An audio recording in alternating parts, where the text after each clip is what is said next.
Hello, I still have not done the things I need to do because I'm amazing at my job. Okay. Switch account. Social shenanigans. Sorry, I gotta fix because it never does the auto settings properly for the YouTube stream, so I have to like change things around. God, my sinuses are so stuffed up. I have books to show y'all because I let myself buy books today. Okay, hang on. Auto. There we go. Okay, that should be good. There we go. I don't even have Twitch open. God, I was like, I need a break, and then I immediately there we go. I did find a good bookstore. I found the largest bookstore in Minnesota.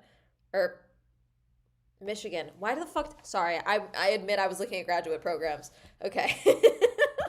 I in Michigan. Um in Minnesota, not in Michigan. That's why I said Minnesota. I am not in Minnesota. I am still in Michigan. Hang on, let me do my stream stuff.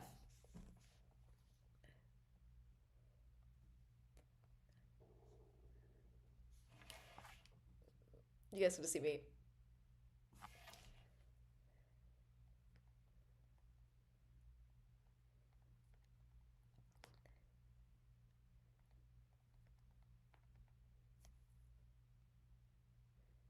Okay.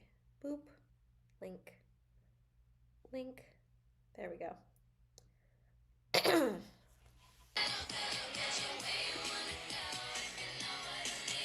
Oh, Zoe. um,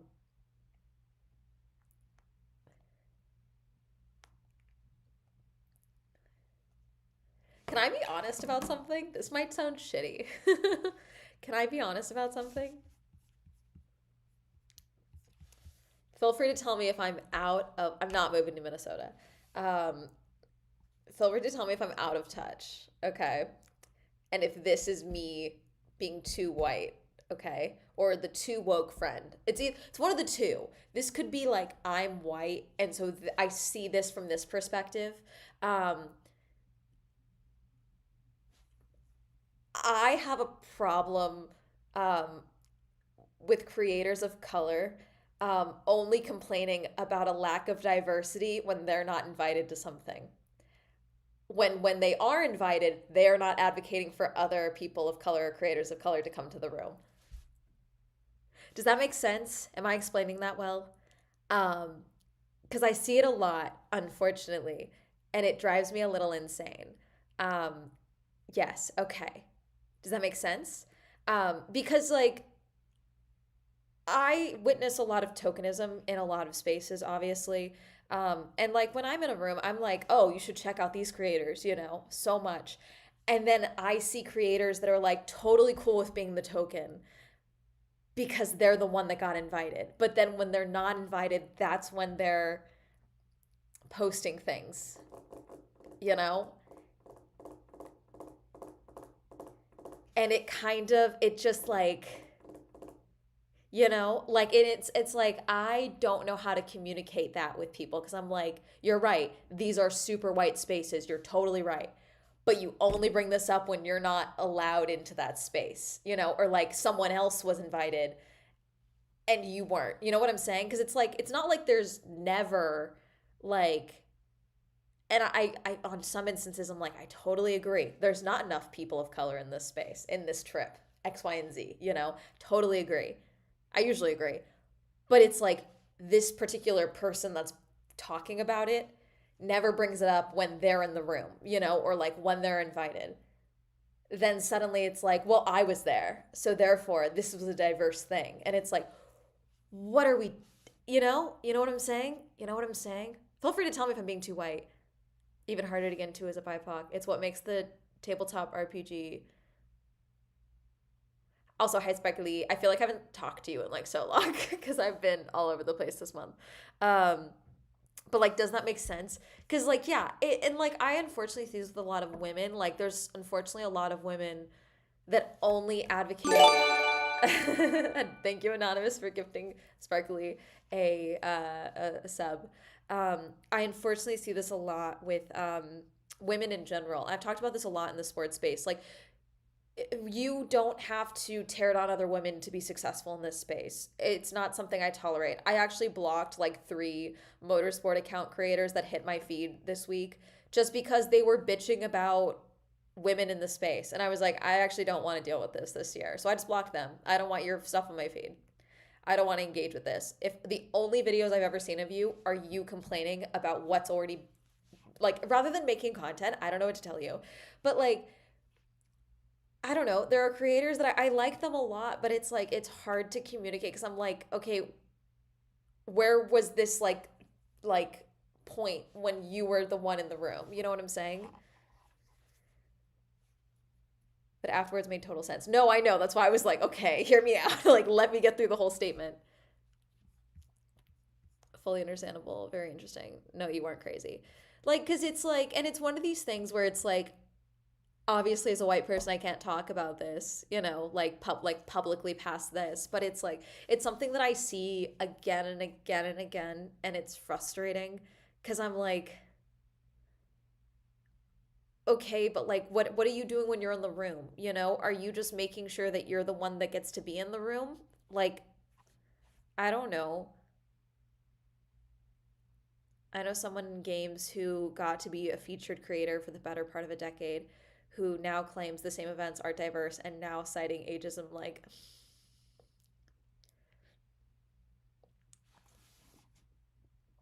I don't know. I mean, especially because, like, there's this other thing. Like, there's a lot of people complaining about the Red Bull thing for last night, okay? Which obviously I'm literally in Detroit and I wasn't there.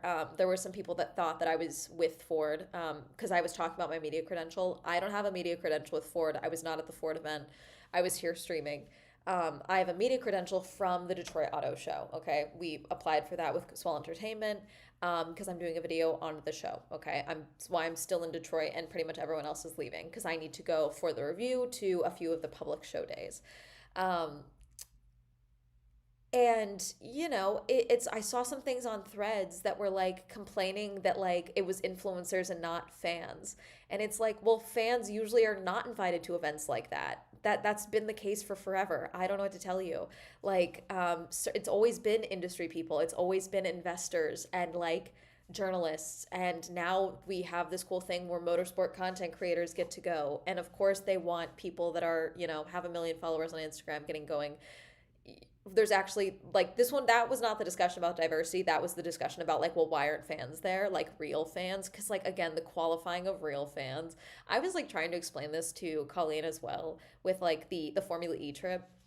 I was thinking about someone on Twitter because I had posted the photo to Twitter. This is before all the Grok stuff. I'd posted the photo to Twitter from the Puma event during the Vegas Grand Prix of me with Charles and Lewis, and I'd been like, I asked them if we're gonna win this weekend or something like that, and someone had quote tweeted it and was like, "Oh my gosh, Lewis looks so good" or something in like another language, and then someone else, like that same person, replied and was like, by the way, I'm okay with this. Amanda's the one that got me into motorsports, so it's okay. Or something like that. Something to that effect. Where it was like, because she knew who I was, that made me being able to get a photo with Lewis and Charles okay.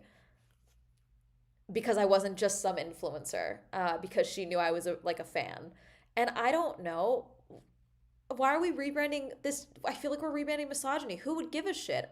It was an invited guest thing. Like, it was like, oh, it's cool because Amanda's actually a fan. She's not like just some YouTuber that's going or just some influencer, basically, is like the tone. It was very weird. Like, okay, so what's the alternative? You were gonna send me death threats or something? Or you were gonna tell me I was a dumb influencer bitch? Like, what are we talking about? Like, and so I warned Colleen, I was like, let's be prepared for like some vitriol from people who don't know that I'm a fan of motorsports. And like, it wouldn't make it okay regardless, but even if I wasn't a fan of motorsports, why do we gatekeep this shit? Don't you want someone to get these things? Thank you for subscribing. Was it me? Thank you. You won. BN, welcome in. Welcome back. I feel like it's one of those moments where the criticism is actually hidden jealousy of influencers. Yeah, I'm just sick of it. Like I said, I blocked a couple of people. There was one of the girls I blocked straight up. I don't even care if she ever sees this. Did I block her? I think I blocked her. Let me make sure. Hang on. Let me relook up her stuff. Why does Apple Music need access to my photos? Ew, no. Oh, wait, hang on. Let me go to videos because it's in here. If I didn't block her, I'm going to block her right now because, frankly, every time she hits my feed, it's not a positive video. And, frankly, I'm just not dealing with that this year. Let's see.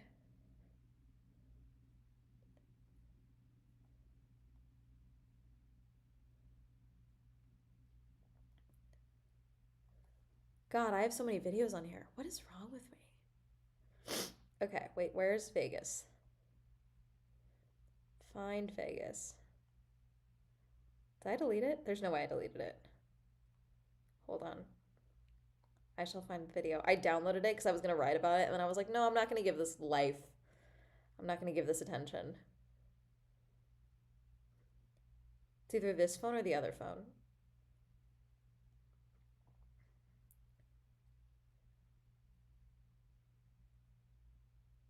I don't think I deleted it. I may have. Oh, no, I didn't. Okay, let me see if I blocked her. And then I will explain. Because I will block her now if I haven't. Like my favorite new.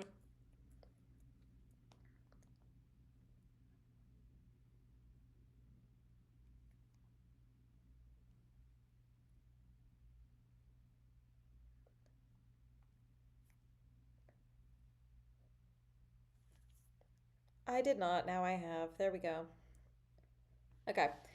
It's the girl that compared inviting influencers to an F1 weekend to grid girls. Like this was and frankly, she had like a really misogynistic view of grid girls on top of it. So I was like, what are we talking about? Because grid girls were doing a job. Influencers, whether you agree with it or not, they might be having a grand old time, and you might have you like I pay for half the most of the shit that I do, and not even half. 90% of what I do, I pay for. Mahindra was obviously a special case. Okay, I am here as media, but I also paid for like a trip. This hotel I paid for. You know, a grid girl is not really a thing anymore in Formula One. They got rid of it in 2018. For those who don't remember, in 2018 there was this very like PC like woke came back in full force in 2018. Let's go with that. And so a lot of people and companies were doing a lot of like let's walk back this thing that could be called misogynistic later. And so F1 got rid of grid girls at the time. Grid girls used to like hold numbers. They were basically models that were paid to work a weekend that would be in outfits for the Grand Prix on the grid. Grid girls. They were holding the number for the cars and things like that. They were there at the start before the grid start and things like that. Grid people is something that was still a thing at the Mahindra show. Mahindra show. Formula E. The Mahindra show, the Mexico City E-Prix, they did have grid people. They had men and women in sick outfits. Actually, they had like a lot of cool, like really colorful outfits on. They were still doing it, like in wrestling. Yeah,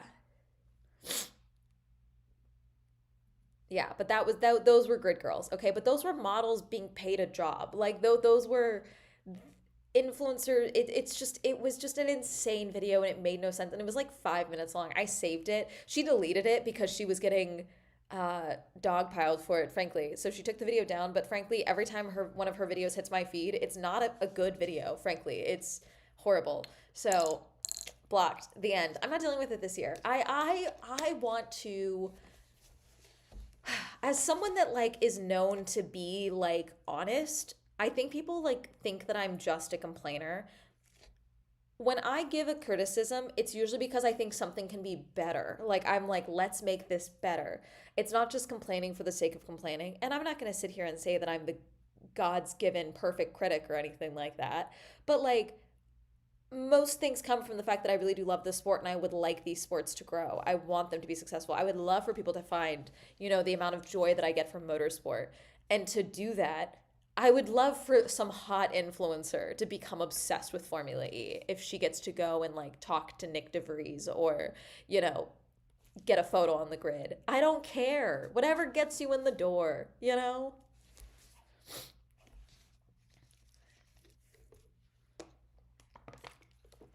That's the thing though, like to say that it's never men being invited. There were like no men invited. Yes, there were. I don't know what to tell you.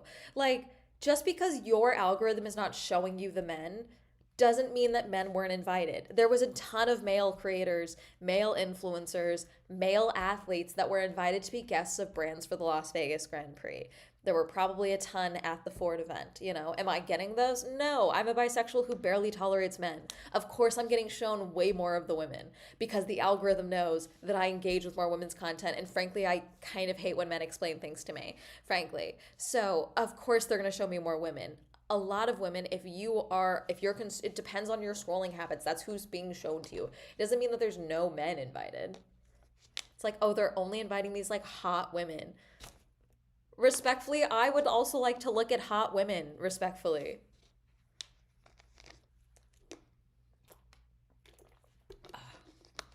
I've just like been drinking water this whole trip because this cold is kind of kicking my sinuses ass. I walked back in sleet earlier. I don't think it was snow just yet. When I made it back to my hotel is when it was snowing. Amanda loves women. Don't be weird about women. I forgot we have the bi alert. What was that study? Something like if women take up 25 to 30% of space, people claim they're the majority of taking up much space or something goofy. Same applies here. Yeah. Like, I don't know. I'm not going to sit here but like also, I feel like, so as I've talked about a lot, unfortunately, but fortunately for how it makes me as a human being, my biggest hater is a person that gave birth to me, okay? And so I have had to come to terms with who I am as a woman, how I want to be as a woman, and how I want to operate with other women, even as someone that is attracted to women, okay? And so I realized really young that not all women are my competition simply for being women because when we're raised this way, it's a really, why is my fucking mom fucking beefing with a 7-year old? That's weird as shit. What's going on? You know, like when if you don't have that experience, then yeah, I get it. Every other woman getting something that you didn't feels like a personal attack, but it's really fucking not. And unfortunately, I can't teach that to someone. Like that's a personal growth thing that you have to decide to go through for yourself. If you want to decide that life is unfair for you as a woman, and like there is, I'm also speaking about this as a white woman, obviously, but like I don't know. Not being invited to an influencer thing is just straight up not like the peak of like oppression. It just isn't. It just really isn't. You know, if you want to be invited to something, make the content, grow your account. I got invited to Mahindra because one person on their team was a fan of Swell Entertainment and has been trying, being like, I think Amanda would be a great fit for what we're trying to do with influencers. I think it's going to be Amanda. I think we should get Amanda in for a while before they were like, okay, let's see it. You know, one person fighting for me. That's all it takes. But you know what? She wouldn't have done that if she hadn't seen my stuff. If I wasn't just making content. Now, could I just sat there and bitch, teams don't invite me anywhere? Sure, but like make the content because you never know who's a fan of your stuff. The example I always bring up is Emma Chamberlain. Emma Chamberlain didn't get Louis Vuitton because she had a bunch of fucking subscribers. She started working with Louis Vuitton because someone at Louis Vuitton's teenage daughter was literally obsessed with her. And they were like looking at like celebrities they wanted to work with. And she was like, well, this is who my teenagers are watching. This is who my kids are watching. Like she seems funny. She talks about fashion sometimes. We can put her in something like legitimate. It's not Brandy Melville. Like you never know who's watching, but you have to make the content. And if you're just gonna sit there and be miserable online all the time, then that's the reputation you're gonna get is that you're miserable online all the time. I don't know.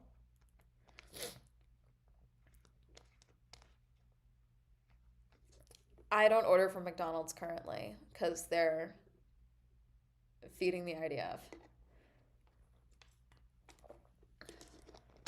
for my scene. And after years, people came for me. It takes work. It isn't automatic. Yeah, like I've told people again and again and again. Like, oh, I've been doing this for 2 months and I'm still not going viral. I'm like, do not come talk to me. I did this for years because for the love of the game, because it actively creatively filled me. Like I try and get so many of the motorsport people to go onto YouTube and like make YouTube content because there's frankly not enough women in the space. There's a ton, especially car space. There's a lot more women that I've been put onto, which I'm so excited about. But like, I would like more motorsport women TikTokers to come onto YouTube, and they're like, it's so hard, and I'm like, I don't know how to tell you other than eventually it'll pay off. And I don't know, like it's the longevity, it's long term, it's sustainability. Like I was literally talking about this with another creator the other night because we went and got dinner. Like here, you should make long form content and assume you mean 4 hour video essays as well. I don't know. I'm not saying you need to do 2 videos a week like I did this week. I'm not saying that. I'm not saying you need to travel 4 weekends out of the year. But like if you're doing it already, let's figure out what works for you. Let's repackage your content. Let's figure this out, you know? Not Taco Bell. Okay, hang on. Let me show you. Let's take a breather. Let me grab the books I bought today. Uh, these will be being packed in a plastic baggie, and these will be going in my freezer when I get home because I am worried. I don't think there's mold on them. I did see books with mold on them at this bookstore. So I think I should be okay, but I'm going to behave cautiously because basically I went to, what's it called? Oh, it's in here. One of these has it. Here we go. It was John K. King Used in Rare Books in downtown Detroit. Um, it's apparently the largest bookstore in Michigan. And that means that it's 4 stories, and that means that there are books that have not seen light in a long time. Was it King Books? Yes. Um, the sweater is great. I think you wear this one before. Sparkly, it may have been an impulsive purchase it may have been an impulsive purchase in December. This may have been an impulse buy, but it was really cute on the mannequin, and I was like, I'm gonna buy it. This is from Topshop. It's really comfy. It's like felted. Some people thought it would be itchy, but it's not. Usually when things are felted, they're not itchy. Can't have shit in Detroit. Fair enough, but what's your go-to? I don't willingly eat Mr. Beast burger. The mint chocolate chip sweater, yes. I was talking about that store with a friend the other day, and we were both like, it's too big, we'd never make it. I wish I would have spent more time there, but the sleet, I got the notification that it was sleeting was starting, and I was like, I need to make it back to my hotel before, because I just have sneakers. So I was like, I need to get out of here. So I called it. But I got, and also for those who don't know, for my no buy year, because I'm extending it, I am allowing some physical media just because I do think with like more of the book bans, Supernatural getting taken off of Netflix, things like that, I'm allowing myself physical media. But also, I'm going to try and always buy used books if I'm going to buy a book, and secondhand smaller bookshops aside from thrift books, because thrift books does do really good work, and I do think having an online option is good. So all of this, $19 for all these books. It's like $19.28. That's a really solid deal. I'm not sure where everyone else is, by the way. I'm currently not doing great with the book challenge. I'm only 5 pages into Frankenstein. That's okay. 5 pages is better than 0. My goal is to finish. I should finish my book. I just have not been. I've been sleeping while I've been flying so much because I've just been traveling so much. I'm still reading Faster which is A Racer's Diary by Jackie Stewart. Still need to finish. My goal is to finish that this month. That's my plan. I should be able to finish it though. Okay. So I got only nonfiction books. Okay. So this one I got, this is Knowledge Through Color, Fossil Man. Okay. It's about archaeology. And this was so sick when I was flipping through it. You guys, it's a fossils book, but it's in color. I'm actually so excited. A lot of these are probably like outdated information, like oh, or like just how science happens. But I'm excited. Um, I think this is part of like a bigger. Yeah, this is four, so that could be fun to try and find some of the others. This is by Michael H. Day, fully illustrated in color, which is really cool. This was 250. Sorry, my nose. Hatchet is crazy short. That's fine though. I mean, if you can, you guys, most Americans did not read one book in 2025. I don't care if reading is performative. I don't care if you read 100 books. I don't care if you read 15. If you've read one book in the last year, you are ahead of 90% of Americans as adults. Please be reading. Please try. Okay, I also got this was an anthropology book, Mirror for Man, by Clyde Kluckhohn, professor of anthropology at Harvard University. This is old. They had a bunch of these. This one was one that looked like it was in the best condition because some were falling apart. I don't think there's, I'm like checking to make sure.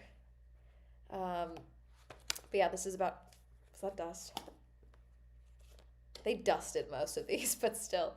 How did modern men get that way? Which is a question I ask myself regularly, so I thought I would enjoy this. I got two anthropology books. I also got this one, I think has a little bit of water damage, but that's okay. Invitation to Anthropology, A Guide to Basic Concepts. I thought this was cool. It is, I'm going to need to be very gentle with this because I do think it has some water damage. This was $1.25. This is by Douglas L. Oliver. Yeah, definitely some water damage on here, but that's okay. But I thought this would be fun because you guys know I think this will be good to really consider. I think reading these and seeing how I feel after it will make me a little bit more like really on top of if I actually do want to pursue getting a degree in anthropology. So yeah, I don't know. We'll see. This one is a collection of stories. This is Winners and Losers. I also did like The Grain, but this was in the sports section. Okay. And this is a collection of stories, but it has stories, an anthology of great sports fiction. And it's got stories by Jack London, Thomas Gallagher, Samuel Elkin, Roger Engel, St. Clair McElway, Ernest Hemingway, William Faulkner. So I thought that was cool because it's, yeah, so I guess this is my only fiction book that I got. You should not begin your looks maxing journey. But I thought this was cool. So some different anthology stories. And then I think these are, this one's a textbook. Sport in Society, Issues and Controversies. It was $2.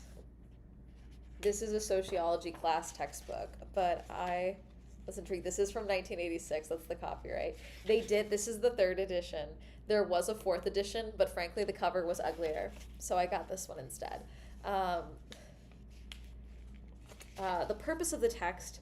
The 3rd edition of Sport and Society, Issues and Controversies has a twofold purpose. First, it is intended to provide a sound introduction to the sociology of sport, and second, it is designed to raise questions and promote systemic, issue-related thinking among students. I have organized information pertaining to the most curiosity-arousing questions in the field. Each of the chapters in the book focuses on a particular issue, and each issue is discussed in light of contemporary thinking in the sociology of sport. Although the concepts of source material are not limited to those in sociology, the discussion of each issue is grounded in a sociological approach to both behavior and social situations. Therefore, the emphasis is on the relationships between sport and social context in which it exists. So I'm excited. I don't know, maybe we do research together and I read this one. I think since this is an older textbook and it's definitely out of date, maybe we can do one of these for like learning Sundays or something, just because I don't know, I'm not really worried about a copyright claim for this.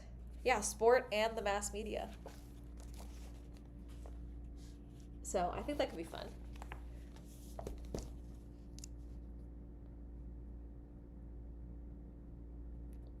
Read the T and LGBT. I've read I'm Glad My Mom Died. I don't speak to my mother, so of course I read I'm Glad My Mom Died. And then also, I got this big book on comets by Carl Sagan and Andrew Young. I was looking for other Carl Sagan books because I know Chat has recommended me a couple of his books, but this was the only one I could find. And I was like, this seems cool. Comet begins with a breathtaking ride through space. A Strata Comet. Pulitzer Prize winning astronomer Carl Sagan, author of Cosmos and Contact, and writer Andrian explore the origin, nature, and future of comets, the exotic myths and portents attached to them. The authors show how comets have spurred some of the great discoveries in the history of science and raise intriguing questions about brilliant visitors from interstellar dark. Also, I have heard of Halley's Comet, Halley's Comet, Halley's Comet. I was shocked by the amount of books I found about Halley's Comet. Was that like a real big fear that the comet was gonna like kill us or something? Because I found like 8 books about it in this one section. Um, oh, this book is annotated too. Let's go. I'm sorry. I love reading other people's annotations. I think it's just underlines.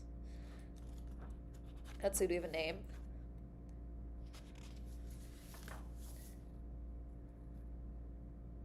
I can't tell if this is mold or coffee stains. Look at that. That's a good printing.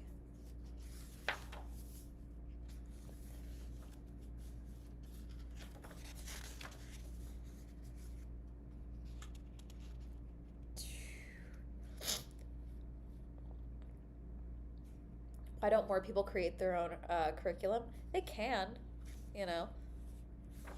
There was a couple of books I took photos of. I was like, okay, I'm not gonna buy this right now just because of like weight. But there was a couple that I took notes of.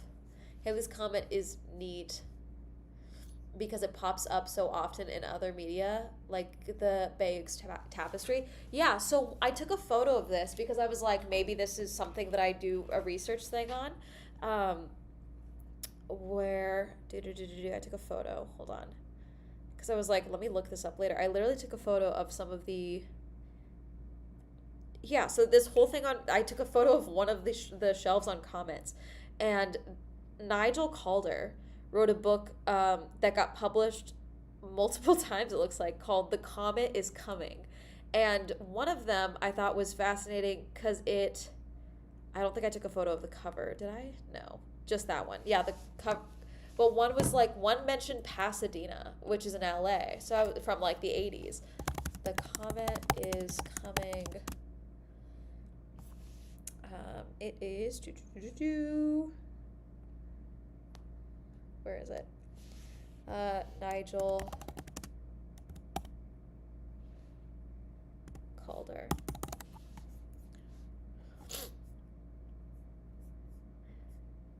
Yeah.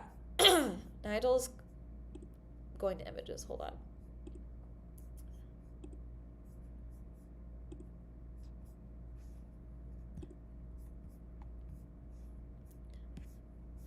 Yeah, 1985, Pasadena, California, the International Halley Watch will unite space scientists and astronomers for the closest look at the famous comet. Which, I mean, that's where the International Space Station, not the International Space Station, the Jet Propulsion Lab is based in Pasadena, so it doesn't surprise me. God, my sinuses are so stuffed up. The Feverish Legacy of Mr. Halley, 1758, Dresden, Saxony, 1066, 1979, 1910. And I don't know. I didn't buy it. They had so many of them. But it looks like I could get it pretty cheap if I wanted to buy it somewhere else. So there's that. But I did find that interesting.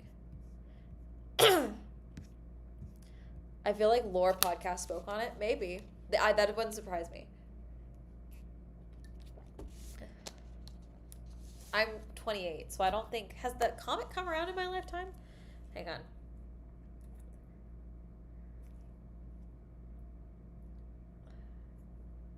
Stop trying to open this. There we go.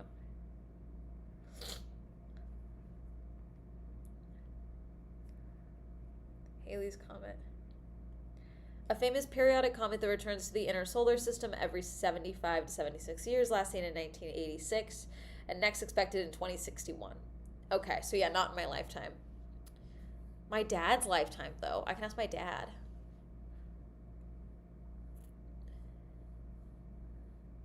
2061. Will I be alive in 2061? I should. I'm gonna live forever, so. How old will I be in 2061 if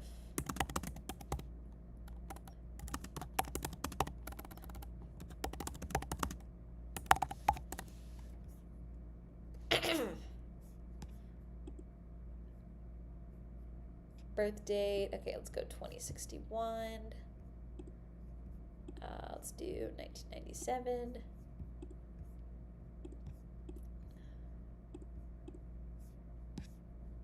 I will be 63 years old, chat.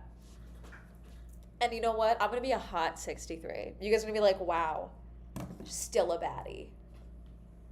The comet is going to hit us because they're going to be like, whoa, whoa, whoa, whoa, whoa. Still hot. They'll be in your 60s. That less than 40 years from now. I thought there was a comet every year. I'm sure there's a comet every year, but the Halley's Comet, specifically Halley's Comet, is it Halley's or Halley's? I feel like it's supposed to be Halley's Comet.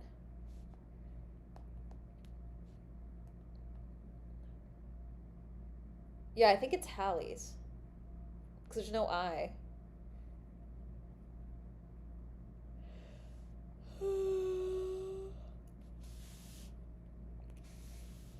Been to NAMM. It's a music industry conference. Looks like an interesting event. Some of the companies do stage setup design, so it would be a cool boost. Oh, like the comet that inspired Archive 81 and Netflix's Scooby-Doo at the same time. Haha. I would love to create my own curriculum. Unfortunately, I'm currently controlled by the curriculum of my 2 university degrees. Yeah, there's that. You don't need to. You're in school. I'm a YouTuber. I'm trying to fight off influencer brain rot at any given time. I need to read books. I need to not just read fiction, personally. Because when I read, my guilty pleasure, and it's not like guilty, it's guilty because I am a leftist and I really don't think billionaires should exist. But I like a lot of the tropes within billionaire romance novels. And frankly, I do like seeing a man down bad pathetic, just trying to impress a girl. So I do read some billionaire romances, and frankly, Eminem's coming. Oh my god, my nose, hold on.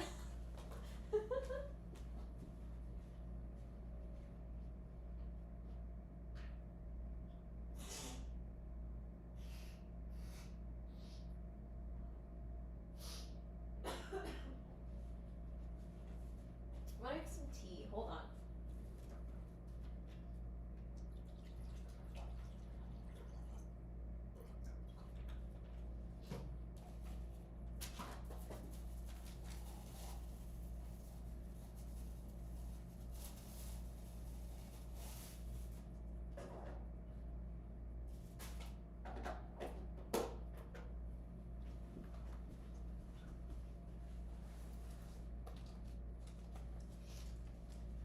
Which one should I do, chat? I stole these from the media center because they only had Earl Grey here. Should I do lemon? Should I do green tea with pomegranate or lemon lift with a dash of spice for my tea? You guys can pick. Lemon? Okay. Okay, we got 3 lemons. Lemon it is.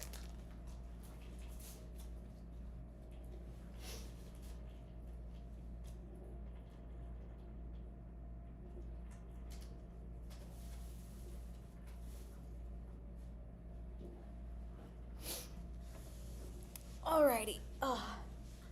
Both? It's crazy.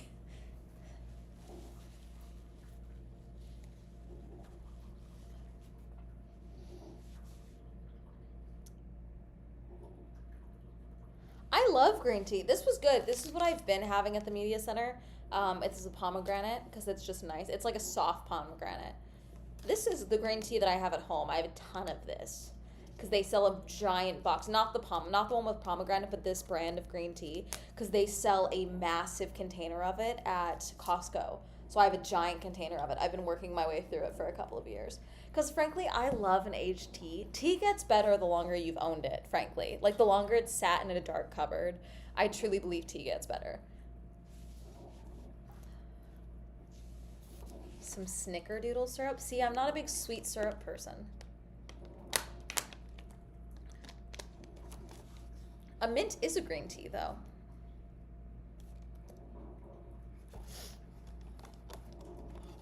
I need to get back into traveling with my own tea, though, because I used to do that, and I don't. What I should get back to doing is traveling with my peppermint tea, because peppermint tea is great if you're ever nauseous. And sometimes, like this flight coming out to Detroit, we hit every pocket of turbulence. So I was so nauseous when I landed. And so I don't know. I should get back into traveling with my peppermint tea. But it's hard to find good packages like this of peppermint tea that I like. Because I love like the big box with like the exposed bags, and those don't travel well.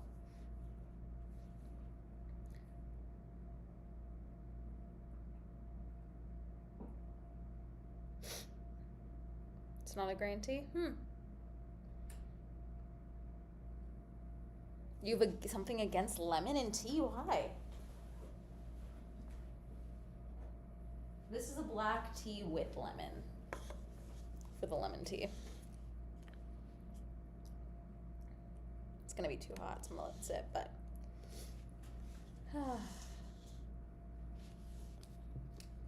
yeah, it's Bigelow. Bigelow. Blip blip. So I'm gonna be a hot 63-year-old by the time Halley's Comet is coming back, is the plan. That's like the game plan, fully.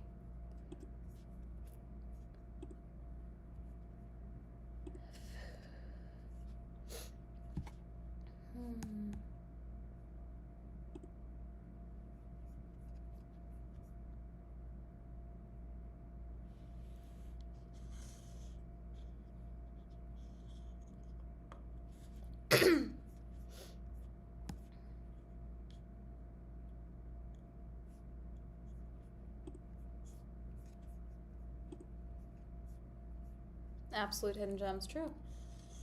I think there's a couple in LA that I need to go try out. I've heard some good stuff. There's always a couple that I see online.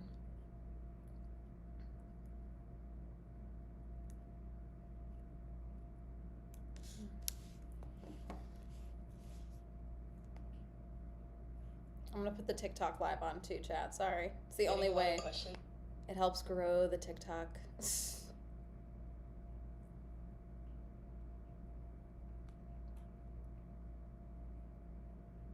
Go live.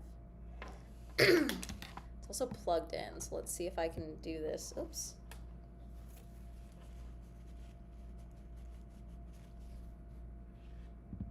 Let's see. Can I may have to unplug it. All right. There we go. Welcome in. I'm sad the tea shop in the Grove Farmer Market is closed. A bunch of stuff in the Grove's Farmer Market closed. My book once it's published. I can't make any commitments, Artem. Just because there have been many a viewer that has sent me books. And I cannot make any promises about reviewing them or anything like that. Thank you for joining. It's, what's it called? The P.O. Box is available if you'd like to send something, but I cannot make any promises. I've also been asked to review many a short film, and I'm like, that's not a thing that I do, respectfully. Still banned on TikTok, by the way, on the Girly Pop Go account. I made a video today. I was so pissed off. I woke up this morning to my complaint being closed. I got notified that my thing was, thank you for liking the live, that the my support ticket for TikTok for Girly Pop Go's banning was closed. And I was like, sorry? What do you mean it's closed? Because the last thing I did was last night I messaged and I was like, hi, it's been a week. Can I please talk to a human? I did not violate community guidelines violations. And then about 30 minutes later, I got a message from someone named Ivy, who told me that though they understood that I was frustrated, they were escalating it to the internal affairs because they were like, we understand you might be hacked, that you think you were hacked, so we're escalating it to this. And then it's like, and we're going to close this ticket. Haha.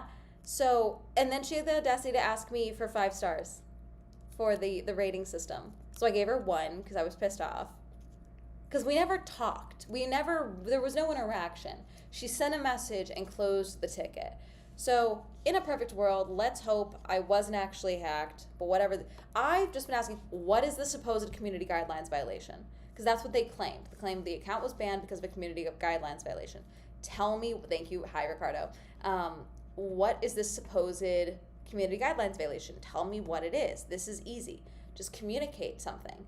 What did I supposedly do that got the account banned?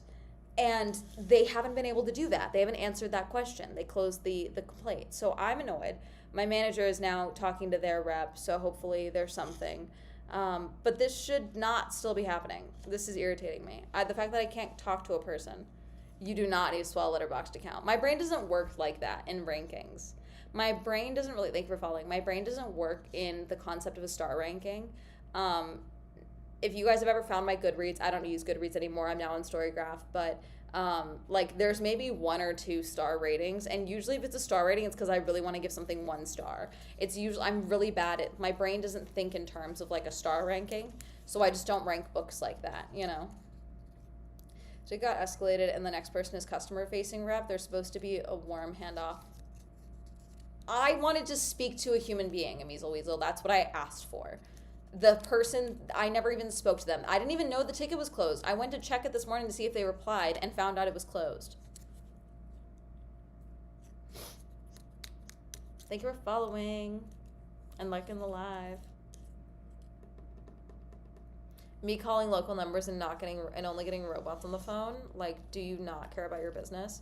No, I'm actually sick of the all the auto responses I've gotten for the last week, and then I finally get a person, and it's this person telling me that they're handing me off to someone else. But I can't communicate with them. Give me a name.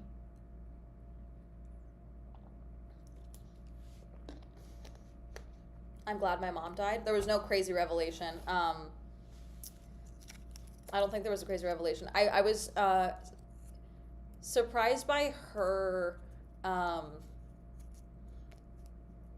Wasn't so much a revelation. It was more so like her journey of realizing, you know, her relationship with her mom, but also her relationship with men because of her mom, I think was interesting. Because it's kind of the opposite of what I do, which I just don't engage with anyone, let alone any men that are older or like that I've worked with or anything like that, you know? Same name for a while too. I'm just irritated. Thank you, Juno, for following. Pilled 3 weeks out. I'm still so heated, Ravelry pilled. That's fine. I have friends that were like hardcore, I'm gonna be single for life, that are now like, I kind of want to be in love. Heated Rivalry is making me want to be in love, which it has not given me that feeling, but I find it very fascinating that in most of my straight friends, they're like, I think I should be in love. Thank you guys for following. Hi. I'm gonna be single for life, but I'm enjoying the fantasy of it, LOL, fair. I don't think I'll be single for life. I am not motivated to date whatsoever right now. Every 2026 for a Scorpio, every one of those posts involves you're gonna be in a committed, happy relationship, and I'm like, actually, that does not sound like a fun time for me right now. They also have me making copious amounts of money, which does sound like a fun time right now. Like, men and women, I really don't want to date. The concept of taking the time to go through a talking stage right now with how busy I am actually sounds horrendous, frankly. So, if someone comes at me, wanting a relationship, they need to be very clear, very upfront. Because if I friend zone you, respectfully, you're never getting out of that friend zone. It's not even friend zoning. It's just once we're friends, because I have such a rocky family dynamic, my friends become family. So, the moment I put you in the friend category and I'm like, this is a friend, it's nearly impossible for me to develop romantic feelings for you.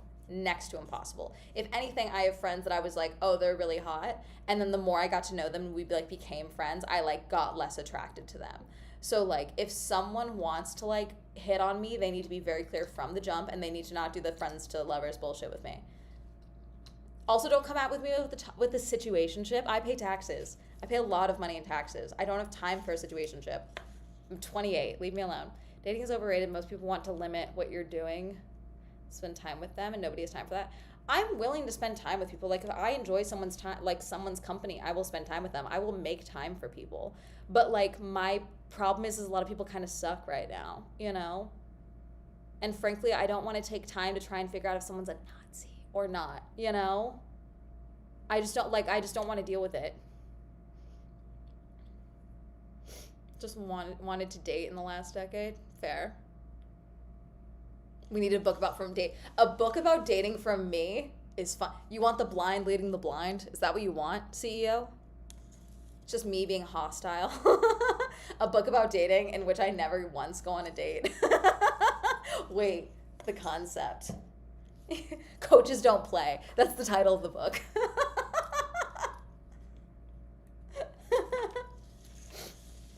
Wait, are you the Visit Conventions creator from the West Coast? Yes, I just happen to be in Detroit.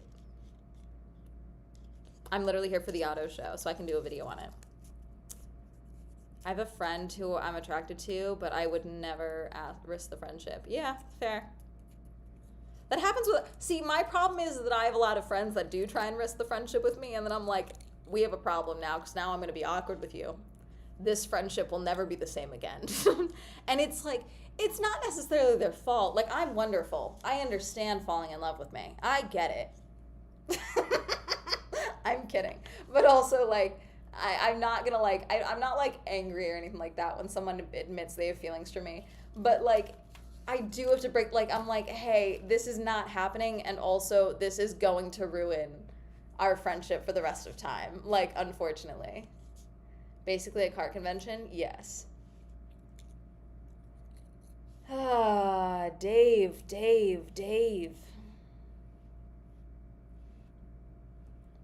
I have blocked Dave. Man in my timeline really wants me to get into gay F1 driver ships. LOL, I'm intrigued. Ugh, I really do. I have a problem with, like, real person shipping. Aside from, like, you know, Ben Affleck and, what's his name? Because I do think they are, you know, deeply... have been together for years and just don't realize that it's legal right now.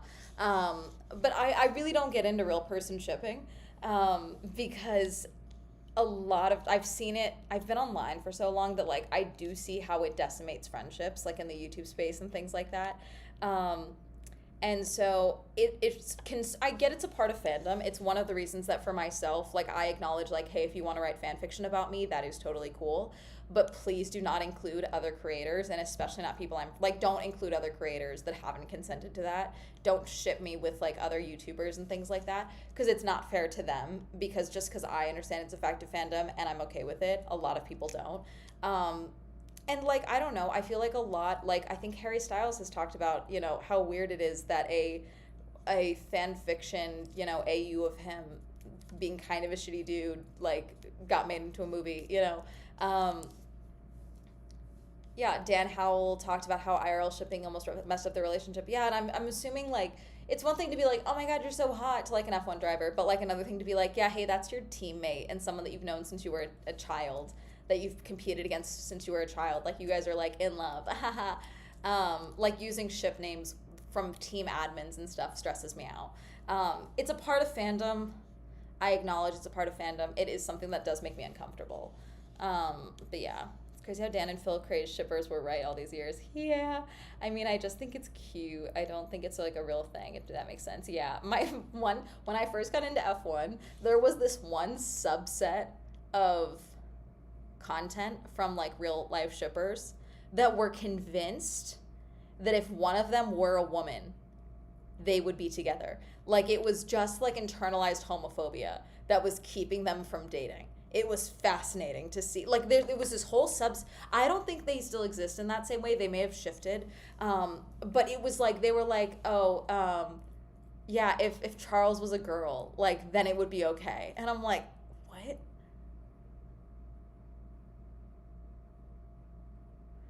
I get Russell to be the co-author of the dating book. That'd be really funny. A dating book that is written by someone who's like a total like leave me alone. I don't have time for this. And then someone who goes on a date. I do have a friend who's obsessed with going on first dates. He loves dating. He's like, you don't go on dates? I'm like, not really. He's like, I love dating. I love taking women out on dates. It's his like one of his favorite things to do. He loves dating. Myself shipping real life strangers, yeah. Like there's definitely people where it's like they're like, for example, like there's definitely like instances where there's celebrities in the paddock and I'm like, wait, these two would be so cute together. But like that's like an internal thought or something I share with my friends. I'm not like making content about how here's how Max Verstappen should break up with his girlfriend and date X, Y, and Z. You know, like I don't do that. It's snowing crazy. Wait, is it snowing right now? Let me check. Hold on. It wasn't snowing earlier.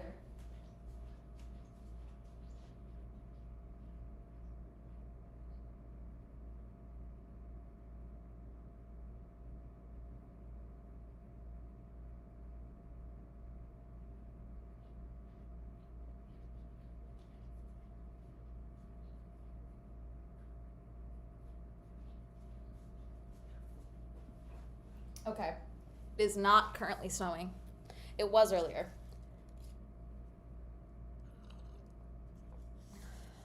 I think it stopped. OMG, hi man, I love your videos. Hello, welcome in. I've been fanficked and I've not even famous. Thank you for following. I can't imagine myself shipping real life people. I don't think it's a real thing, if that makes sense. Yeah, that's fair. Like, but I don't know how I feel about like fandom ship names when they're just talking about like two drivers that are friends, like Maxiel for Max and Daniel, because the like Daniel Ricciardo is in town for the Ford drop because he's doing a Ford collection with Enchante, and he's driving. I think he's gonna drive one of their things this season. But yeah, there was videos and photos of him and Max, and like all like even Red Bull admins were like, Maxiel content is back, and I'm like,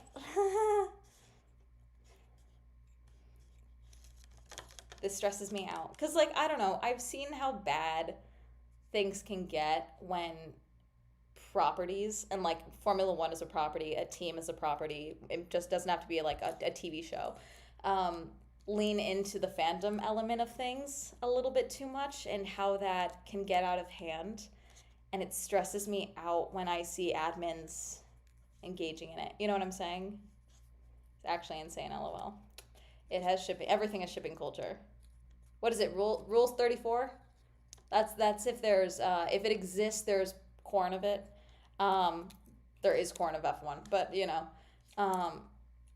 there's oh yeah, that was so Colleen, my manager who went with me to Formula E. Colleen does not watch any racing content whatsoever. But at one point, I think it was after our interviews, or like we were walking through the like the fan zone area on like the day before the race started and stuff. She was like looking at all the driver flags, and she was like, "Hey, do you have to be attractive to be a Formula E driver?" And I was like, I just started laughing.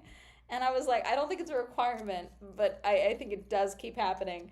And I explained like some of it and stuff like that. And she was like, yeah, because like Nick's a cutie.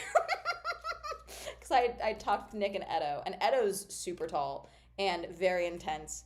But I thought that was funny. And she asked that, I was like, you had another question. She was like, oh yeah, do you have to be attractive to be a driver?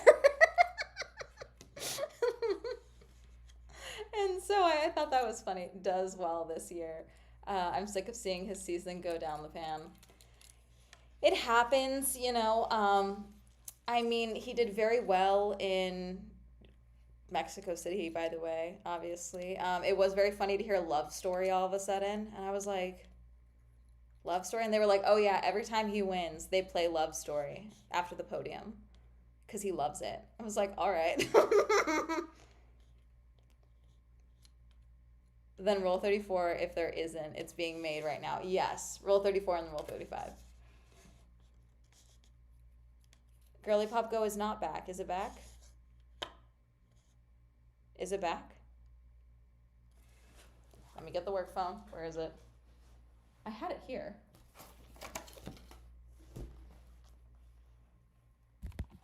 Shit. Sorry. Hold on. My purse.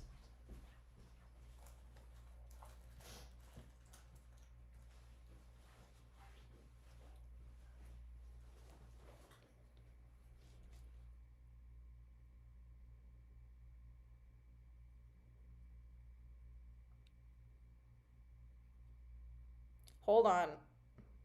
Let's see if it lets me log in.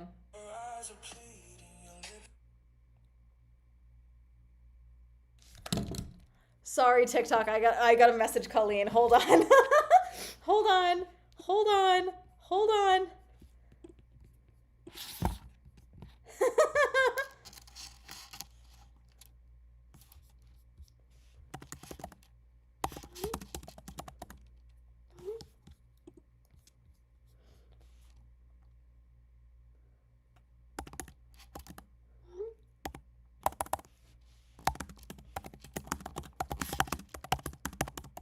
Was it the bitching? Was it the constant bitching?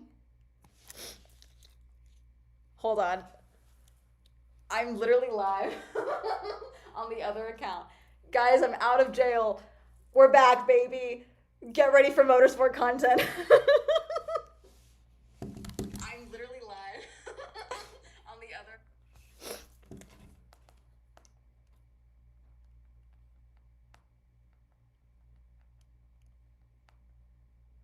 Oh, this is perfect. This is good. Thank God.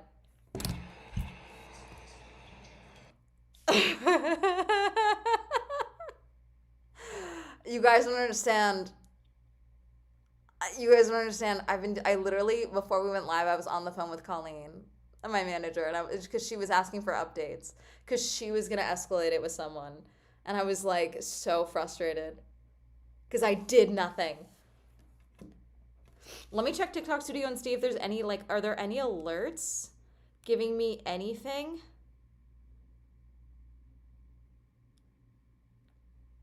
Yeah, I've got literally nothing. Indicate. Okay, let me make sure. Hang on, really fast. Let me make sure. Let me go to settings.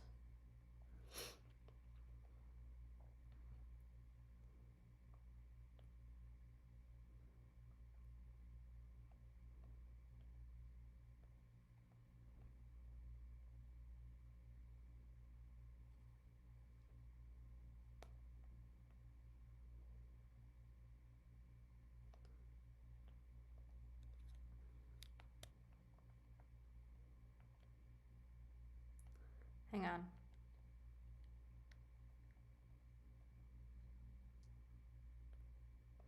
Try again later. Okay, so it's not gonna let me change the email.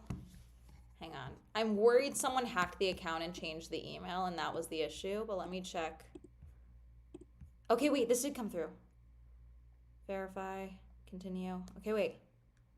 Hold on, it just looks wrong. Hold on. Hold on. Sorry, chat. Sorry to have my FYP. I'm out of jail. Let's see.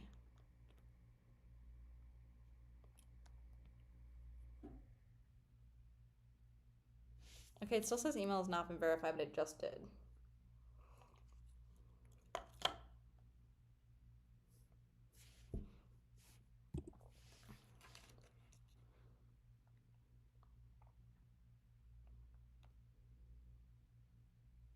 Okay, email added. Oh, I think I did it, finally. There we go. Time and well-being. No, it was my swollen, my Girly Pop Go TikTok. Ugh. They have a time and well-being app. Gosh, this account's more locked. Okay. Oh, thank you for following. Oh God. Yeah, no, I'm gonna change. I'll do that after stream just in case one of you is watching via my thing.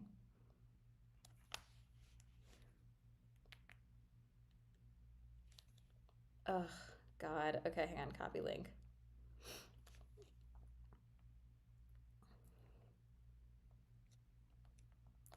Guess who is out of false ban jail?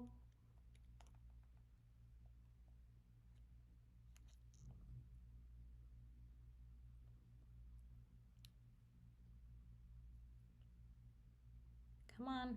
Sorry, you guys are now dealing with me having to do this. What did I miss? I got my Girly Pop Go TikTok account back. Weird to see you here. I'm everywhere peaceful. Welcome in.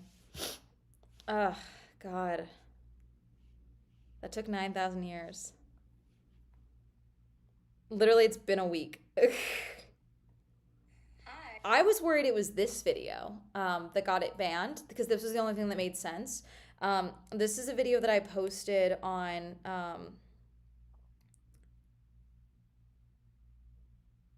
okay, it doesn't tell me. It's from the 5th. And it was about how I was reading Jackie Stewart's Eraser's Diary faster.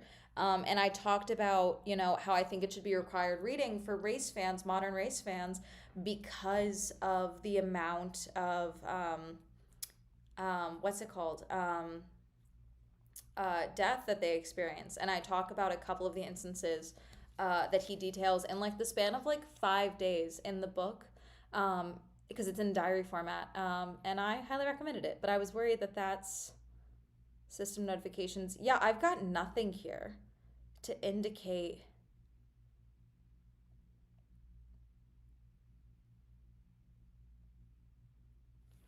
Okay, this iPhone thing I got an alert about the...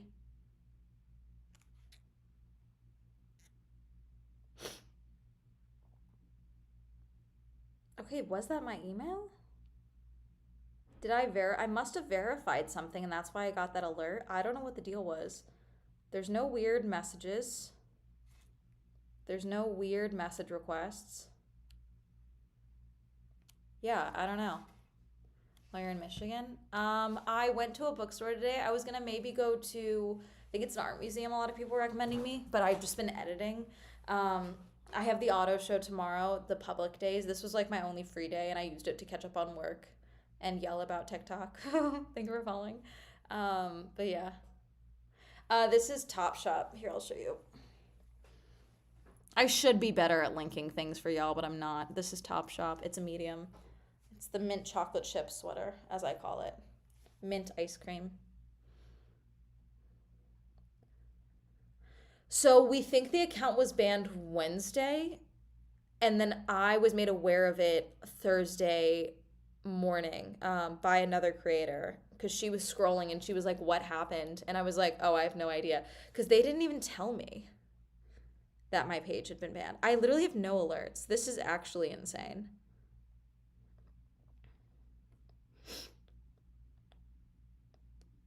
There's literally no alerts in here indicating that the account was banned.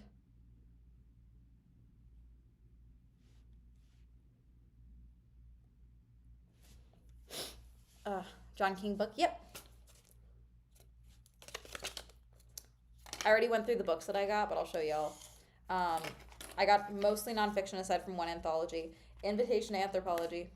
Mirror for Man, this is about anthropology. Fossil Man, which is a colorized fossils book, which is cool. Sport and Society, which is a sociology sport textbook. Winners and Losers, which is an anthology of sports stories written by various people. And Comet by Carl Sagan and Ann Duran, about comets. So that's what I got. That was $19. The Clock app. I lose too much time on video scroll formats, so my SM of choice is Tumblr. It's oddly safer there. Fair. I recommend going to Grand Rapids because it's specifically cooler than Detroit. Is Grand Rapids on the can? I will admit I'm annoyed I don't still have my passport on me, because I wish I could have taken a little jaunt to Canada, because then I would have hit 2 countries outside of the United States before February, which would have been very funny for me to go international technically twice.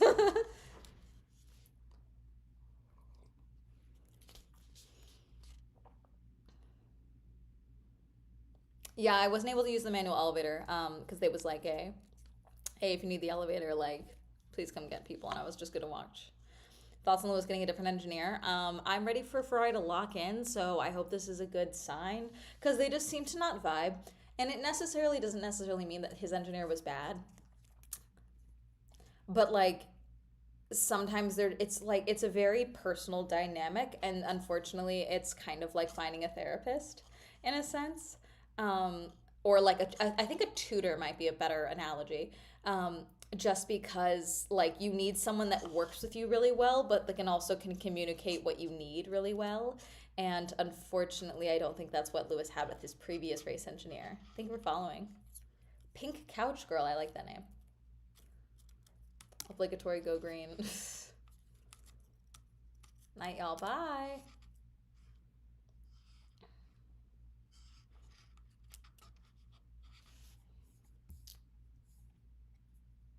I feel so relieved that I got the TikTok back. But there's literally no, I'm pissed that there's literally no indication on here as to why it was banned. Like, there's literally nothing. Hello. But this is good. I can post from this. This is great because now I have a whole nother day. All the car stuff, like you, let's face it, the car stuff doesn't do well on Swell Entertainment. You guys want to see me sharing opinions about built MasterCard credit cards and influencer drama and movies and books. You guys don't care about cars much. So I'm not deleting the videos that are on TikTok. Obviously, those are still there, but I get to post more car stuff over onto Girly Pop Go. I'm bummed because I do think if I had been posting from the Girly Pop Go stuff from Mexico and even here, I probably could have grown that account to 3K by now. And my goal is to hit 5K by the time of the start of the F1 season, so it is a bummer. Really a separate entity.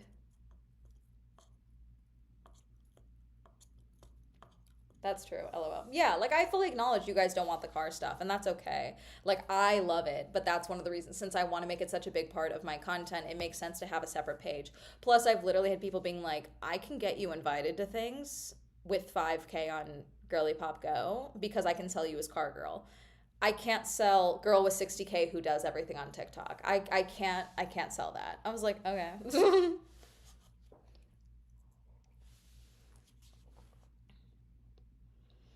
So I've been enjoying the content. Well, I appreciate that, Danny. What do you think the most outrageous convention you've ever been to? Outrageous?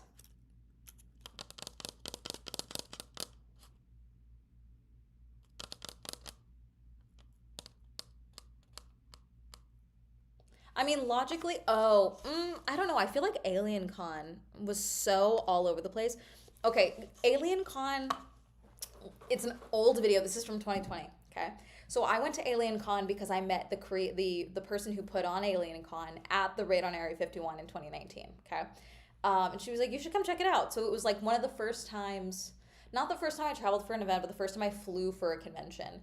And that's also where I was when my video that launched the channel went viral in 2020. I was at this convention. But like that one was crazy because like they were like, some people were like begging people to talk about it and being like, we need to keep the door open. We need to get more people talking about us. And then there was other people that were like putting up signs that said no filming, no coughing, because this was also when COVID was developing. How I didn't get COVID from this event was crazy. Oh, there was one panel where a woman talked about how all the deaths from COVID so far were actually being taken from China to a starseed dimension to be used as sex slaves. Wild. So it was a lot of that. Like it was so much crazy, frankly. I don't use the word crazy a lot, but there was a lot of like capital C crazy at a lot of those panels and talks. I sat in on an experiencer support group. I wasn't filming. They knew I was a YouTuber. They knew I was doing a review, and I was like, I would really just like to observe and learn. And they were like, yeah, of course. But then they became obsessed. This group, and I fully believe that they believe obviously what they've experienced. But this was all people that have had some type of experience either by something they call alien abduction or something involving aliens. And I'm not going to go into detail about what this thing was, obviously, what they shared, but like this one man had like a very full body, borderline panic attack reaction recounting what had happened to him.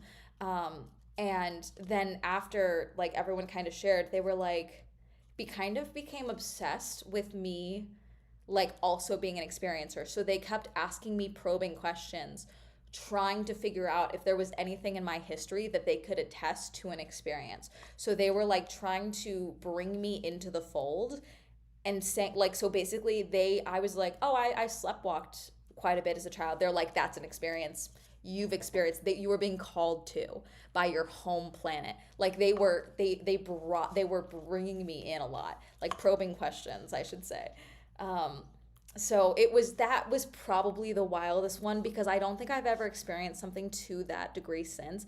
And I've been to paranormal conventions. That's the only like alien one that I've been to. There's more that I would like to go back to, but I've done like paranormal conventions. I've done Mothman. I did Bigfoot research conference last year. And that one was interesting because that one, I got frustrated with them a lot, only because I was like, I believe that you believe this, but you got to meet me halfway and follow proper scientific evidence collection processes for me to like fully hear you out. Okay? Because why do we have 3D printed casts that you bought off of Etsy next to your supposedly real casts of Bigfoot feet you found in the woods, and you're labeling them the same? Why is your evidence folder just like printouts of an orb with no date, no time, no location, nothing to indicate where you took this? I meet me halfway if you're gonna try and convince me that this is like evidence of Bigfoot. Like, one thing that no one could explain to me at some point, thank you for the hand hearts. At one thing that no one could explain to me at some point, and this is the first time I had heard about this. I feel like it probably would have heard about it in a couple of videos as well. At some point in recent years, knocking became indication of Bigfoot, evidence of Bigfoot, okay, in the woods. And no one could explain to me why they attributed knocking to Bigfoot and not, say, a woodpecker that was echoing, or, a squirrel trying to break a nut on a tree. Like, no one could explain that to me. But they were all like, we heard knocks, and everyone knows that's Bigfoot. I'm like, why though? Please explain to me. I'm trying to understand your thought processes. Like, I really want to understand. But like, it was just like the lack, there are people that like 100 different things in the wild that knock. Yeah, exactly. Are just waste of tables, if not a useful item. Somehow I spent $35 in live rewards, so I'm paying it forward. LOL, thank you, G-Spins. Amanda, I watch him on YouTube. Hi, skin borrower? You cannot borrow my skin. I'm so sorry. I would love it if they were real, and I'm glad they have something to bond over, but it's hard. How is it streaming on multiple platforms at the same time? On OBS, it's really easy. I could link the Twitch stream to this one and have all the chats linked. I prefer not to do that because then it would be cropped like this, or I would be cropped really weird, and I don't want to do that. So this is just easier. Plus, I just do talking content. When I'm gaming, I just don't go live on Twitch. I mean on TikTok. When I'm on here though, like YouTube and Twitch, the chats are connected, so it's the same broadcast. Thank you for following. Maybe next time. Nice to talk to you. Hi, Skin Borrower. Amanda, you are a queen and you are amazing. Thank you for your videos. Thank you. TennaCon better or worse than AlienCon? I mean, AlienCon finished to completion and there was a global pandemic at the time, so I don't know what to tell them. So I guess it was better in the sense. God, who was the guy I got a photo with that my uncle was like so excited about? God, I don't remember his name. He was like a late night coast to coast radio talk show host guy. Dan Nori, is that his name? My uncle called me and he was like, Amanda, you have to meet him.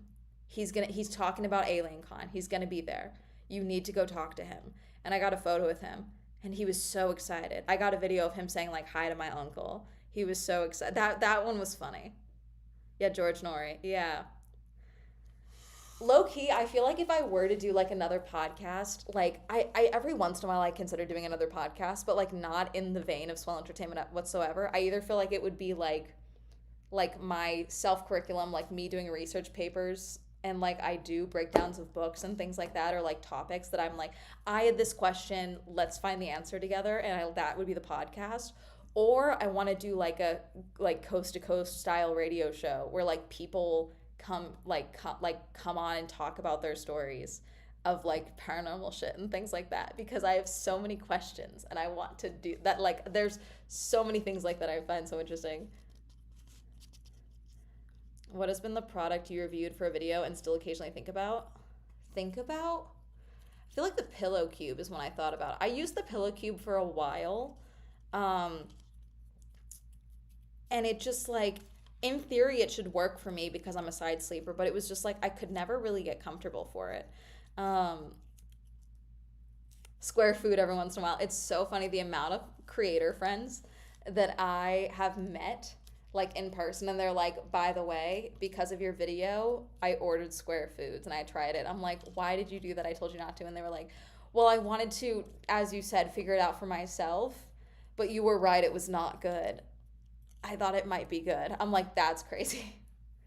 Correlations between how good the soft pretzels are at an event and the event itself. No, because like I'll try another soft pretzel tomorrow. So the soft pretzel I got yesterday at the auto show was an industry day. It was the only soft pretzel stand that was open. It was not very good. So I'm wondering if they were like, they made one batch and then this was just like what we're dealing with. I'm gonna sneeze.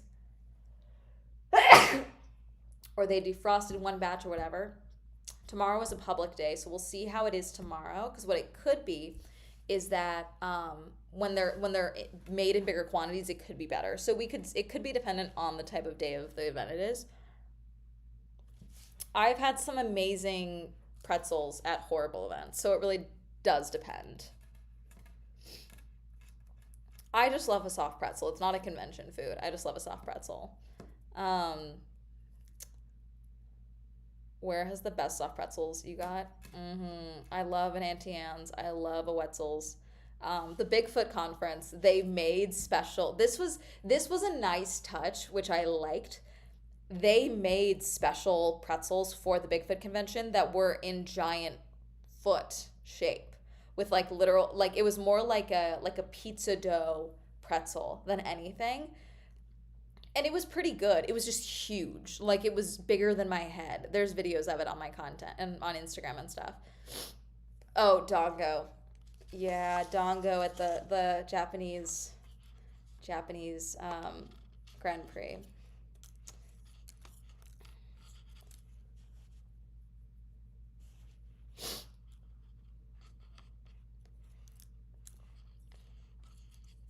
I love Dongo. If you go to an H Mart, Royce, they do have Dongo there. They have like the plain Dongo, and then they have like the sweet Dongo, which is what I often get.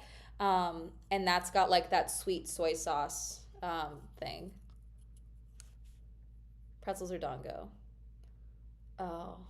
Dongo, I mean, the Dongo that I got at Suzuka Circuit was so good because it was huge. Like each piece was like this big.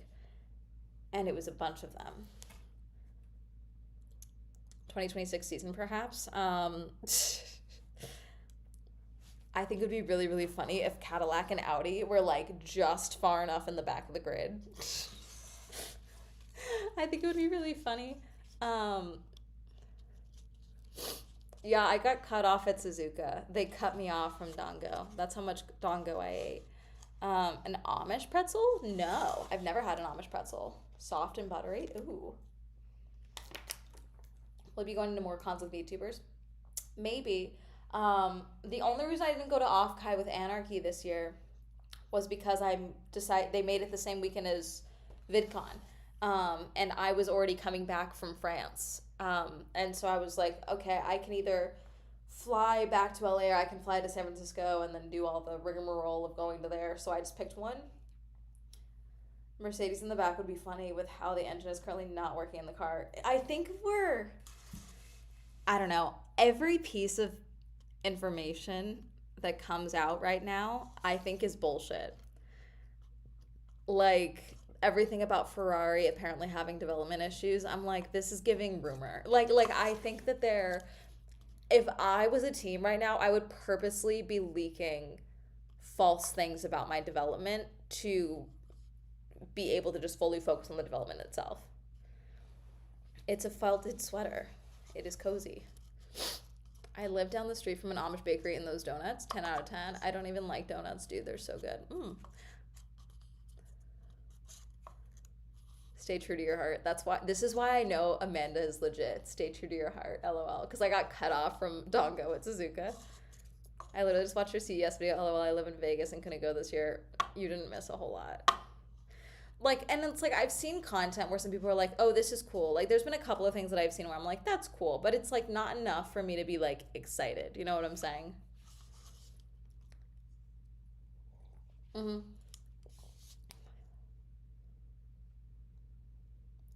Oh, yeah. Do you know the name of it? Hello, Amanda. Hello, father. Dad, I got my TikTok account back. Girly Cop Go is back. Oh, I'm drinking. Oh, I got rid of the thing. It's this brand. It's Bigelow, but it's their lemon spice tea. Okay, so it's called Benji's. It is a Jewish deli, and they have sick matzo ball soup. Benjis or G, Dad? Yeah, my dad's putting it. Benji's in Tustin. Why am I adding an E? It's Benji's. We just always called it the soup place, which is why I don't know how to spell the name. But it's really good. It's in Tustin. G's. Benji's. Was I right with Jies? Jeez. Benji's. But they have great food. My dad also likes the pastrami sandwiches. They make bitchin' pastrami sandwiches. I'm just not a big pastrami person. They also have a good kerplach soup. Mishmash is also good. They have a lot of good soups. And yeah, I also like them because like one of my favorite waitresses ended up buying the place and now like owns it, which is sick. So I don't know. I like stories like that. But yeah, how's it going? Good. The lean in to say hello, father, just broke me. Hi, Amanda. Hello. Thanks, Amanda and Amanda's dad. You're in Detroit. Are you staying warm? Yes. My sinuses are mad at me because I'm not built for this cold. I'm a California princess, as you know. The snow stopped, Dad.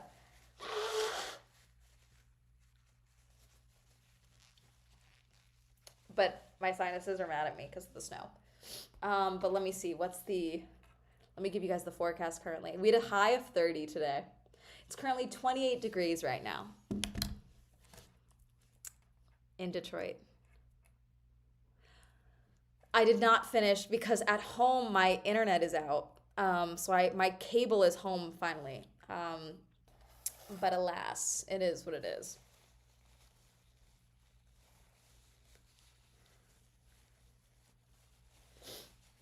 Why are you in Detroit? I'm here for the Detroit Auto Show. Does anyone know what that is in Celsius? I can check it in Celsius for you. Usually it tells me what it is in Celsius. Oh,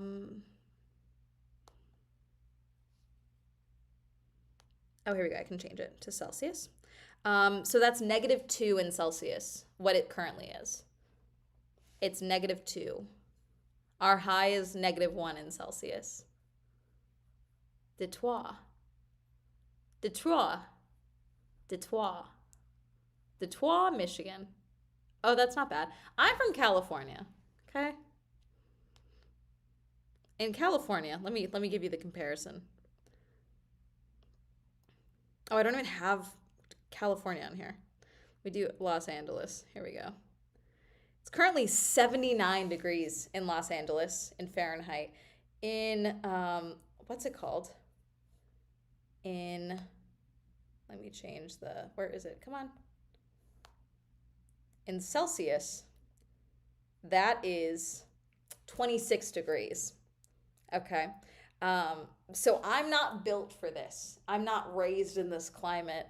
I can deal with it, but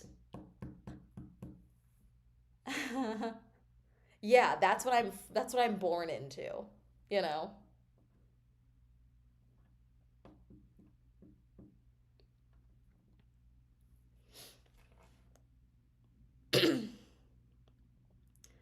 Do you think any energy drinks, or are you a coffee person? I'm a Red Bull girly pop immensely. To the point that I am hoping that I will be able to get my hands on a lot of Red Bull for the Rolex 24. Because now that I have my car account back, think of all the 24-hour think about all the videos I can post from the Rolex 24 chat. Think about it. Think about it. What is on my nose? Oh, it's just a red mark from first time caller, long time listener. Hello. The warmer auto show. Montreal is -14 right now. Jeez. Literally love Winterberry vanilla Red Bull. Oof. I die in LA summer, I think. It is an acquired sensation. I'm really upset about the amount of AI. That's fair. Money glitch, but just for Red Bull. Yeah, I need an infinite Red Bull glitch. I have a friend that used to be like on one of their like esports teams, and they would just send her cases and cases of Red Bull. Like every time they released a new flavor, she would get a case of it. And I'm like, that's actually my dream. How do I get that sponsorship? I'm not on any Red Bull radars. Not a lick. Not a lick of a Red Bull PR list am I on. No list, no gamer lists, nothing. They're just like, her? Pfft. More like loser entertainment. No. Swell esport player. Gotta get you on the esports team. There we go. Learn how to flip a bike over a candy and you're golden. You're so right. You're no right. That's my next curriculum edition. This is from Topshop. I just made myself a coffee. Move. So much card content. Need to get into that F1 Red Bull list. Yeah. I know they brought a group of people out because there was the Ford, because Ford did a press trip and brought a bunch of people out. I was not on that. Red Bull USA brought a bunch of people out. I was not on that list either. And then I think there was a couple of influencer people that got invited out to the car launch and everything with B Carb and RB. I think we're following. So random, but we went to junior college together. We took the family and death course. Oh my God. Wait, you mean, you mean the sociology of death and dying? Is that what you mean? I remember that class very specifically. Yes. Oh my God. I still read those books. I still have those books from that class. So class in 2016 during final season, they advertised, did I say class? Chat. During final season of 2016, they advertised a new sociology class that was coming to campus called the Sociology of Death and Dying. I decided to take it. It was a great class. I very much liked it. But I we are in YAP class right now. Yes. Yeah. No, I loved that class. That was a very fun class. I think my final paper for that was about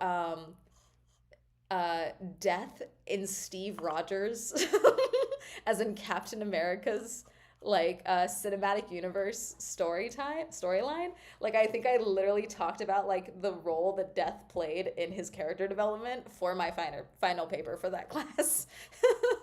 God, I wonder if I have that paper on a hard drive somewhere. I probably do. I should find it. I'm drunk, but you are slaying, queen. Your videos go platinum in my house. Let's go. Wow, bold move from college. I do whatever I want in college, dude. I also there's literally a video on my channel of me doing a sloppy summary of Hamlet. And I got an A on that assignment. You can do whatever you want in college, actually. As long as you're able to back it up, you can do whatever you want. The art of being human. Nice.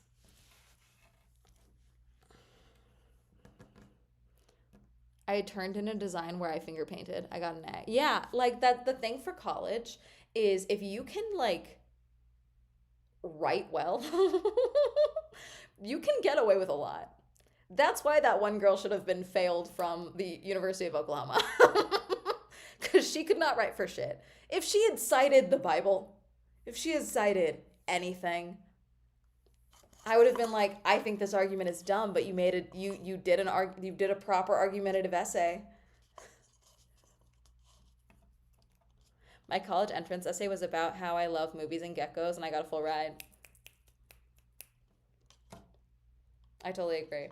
Like if you can, like I'll never forget when I did my first English class in college, and we were doing, God, what was it? Was it A Diamond as Big as the Ritz?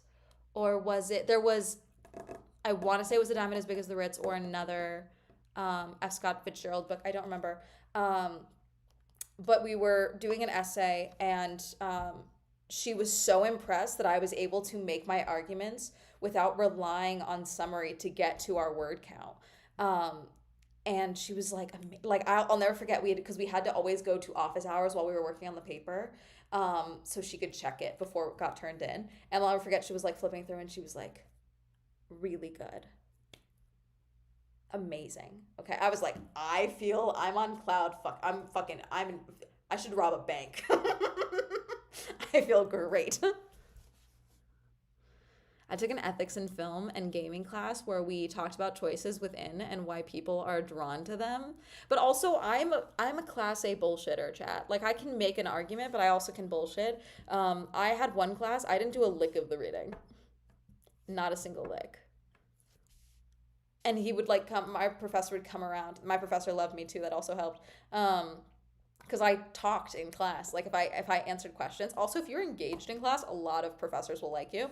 And like it was like, God, was it Voltaire? What were we reading? There was something we were reading, and I didn't do the reading. And he was like, "So what are your thoughts?" And I was like, it's very clear by the sentence structure that like they're so tumbling, and one thought leads into the next, and it's really showing and exhibiting his mental state in this story, and the writing itself and his deteriorating mental state. I just kept fucking talking. He was like, yeah, what do you I had read 2 sentences.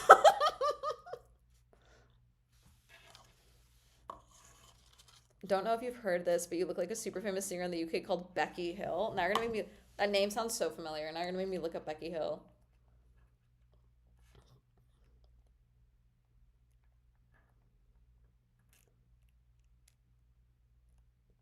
Oh, pretty. I don't think I look like her though.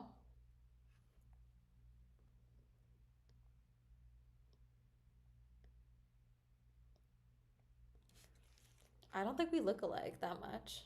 I think it's just the top lip. I think you're latched onto the top lip because our top lips are very similar. Yeah, I think we both just have big eyes and like a little top lip, and I think you're latched onto that. You and full beat. Me, yassified for anonymity.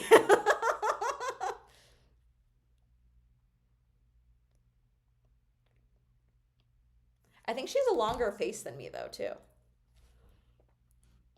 Wait, I do see it though, both beautiful. Thank you. I can make an argument, back it up the fuck up. Like, don't try me. I don't spend all my money on uni for nothing. Yeah. I did a whole PhD. Writing just the dissertation during COVID was not the worst, but as an engineer, I hate writing. That's fair. I'm writing a whole paper on the life experiences of a person. I love my elective classes. Like, I loved the sociology of death and dying class. Um, that's like you mixed with Cutie Cinderella. Oh, that's a specific mix. Sorry, I can't quite put my finger on it. But just very similar. That's okay. It's fine. I have been told I look like a woman version of Steve-O. I've heard that. I've heard woman Mr. Beast. I've heard a woman Jimmy. Heard that. I've heard I get compared to men a lot, which I do find very funny.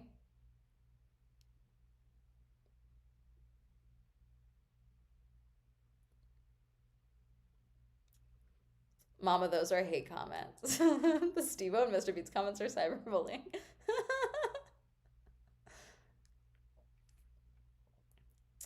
Also, Billie Eilish. Billie Eilish? Respectfully, how?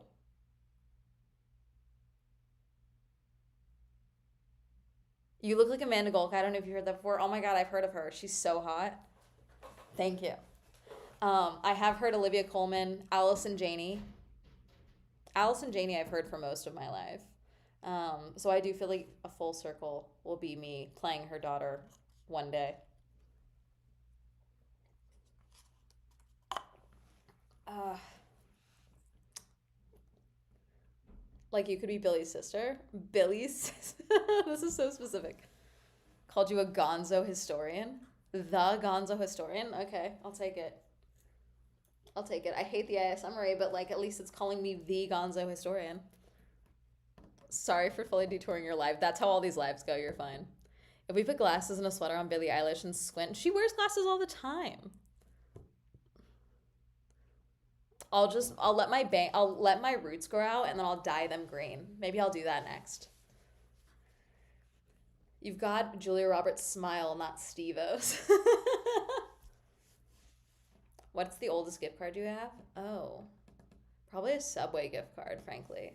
I'm never at Subway when I have the gift card.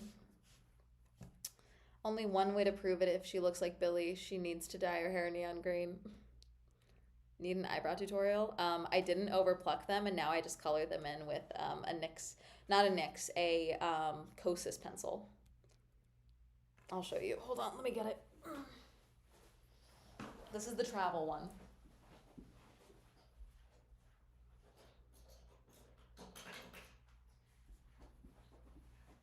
This is all I use.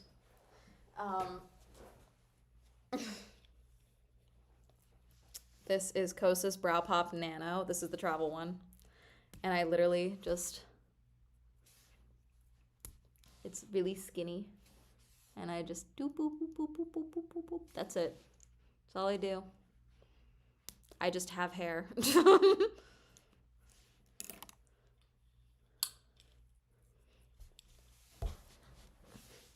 Maybe because you look like Phineas.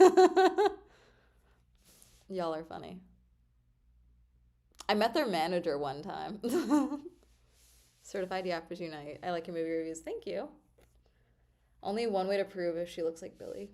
Which is a fish. I'm not eating tuna at a Subway, even if I could. I teleported Joshua. Do you have a letterbox? I don't.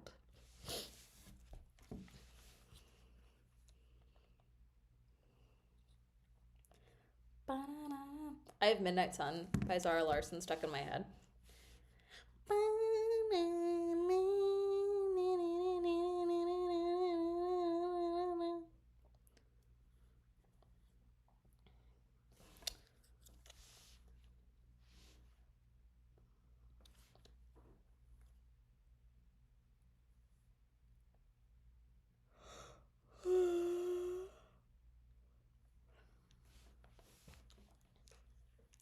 U.S. Stateside Remix. Fave movie of last year. Ooh.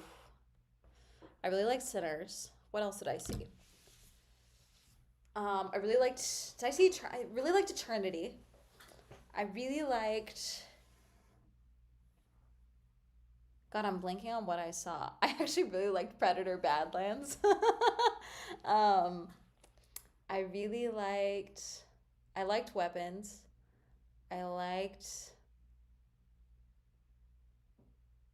I'm like blanking on what movies I saw.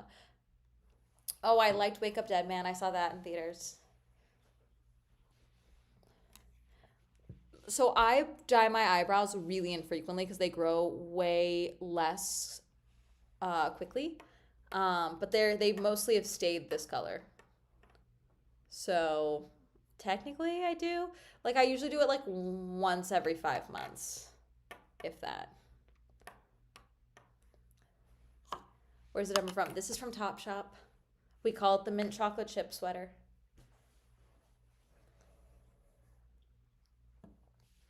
Did they not learn from Hitman Holla about the new teeth? What? I need more veneer drama in my life. Do you hear about all the celebs regretting it? I have not heard about celebs regretting it. I know a lot of people that have gone to veneer techs regret it. I don't know. I like that my smile looks a little wonky. I like seeing real teeth in movies. I like seeing various shades of teeth, frankly, in movies and shows. Are you a victim of plucking too much? No. That's why this is mostly my own hair, my own fur, my own hair.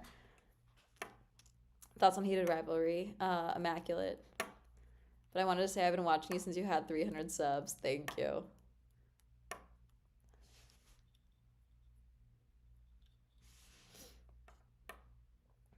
Natural teeth for the win. Mm-hmm.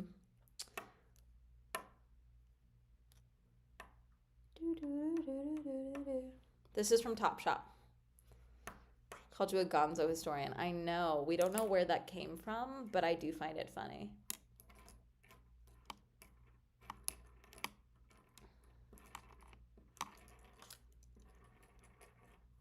I have the opposite problem. Yeah, my parent I don't speak to was extremely controlling and did not let me pluck my brows, which frankly saved me now. I also never did micro needling or microblading when it was extremely popular. I thought about it and I'm really glad I didn't because there's a lot of people that I know now that are really struggling with trying to get rid of their microblading. Thoughts on the Red Bull livery? I like the darker blue a lot. I like that it's a little shimmery. And I like that there's some variation in like the pattern. That's kind of fun. The V carb is the one that's like copied and paste. I'm so happy to find you on TikTok. Hi, thank you for following, Amani. I considered it too. Shelves, thank you for following. Stop my microblading. Stop fighting in the trenches for real. Oh, yeah. It was one of the girls at my, because I do get injections. For those who don't know, I haven't gotten anything since November. Yes, November? Yeah, around my birthday, I got my Botox touched up. I did PRF. I did not do microneedling this time. If I were to go back, my goal is to not do Botox again for honestly another 6 months. I'm gonna go and do microblading or microneedling, not microblading, microneedling because I do like the results I have from that. But I really try not to rely on Botox because I am under 30 and I do think it can like weaken your muscles in your face and I want to avoid that. But I do really like the results I have for micro needling though. But one of the girls there, one of the like reception girls, she did microblading like a decade ago, and she is still having issues with it. I think we're falling fly with black eyeshadow because of I got black hair. I was so bad. Oh.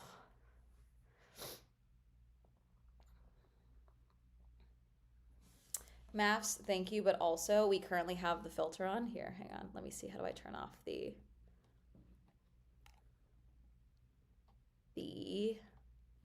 wait, do I not have it on? I thought I have it on. I do have it on. Hang on, let me see. How do I? Nope.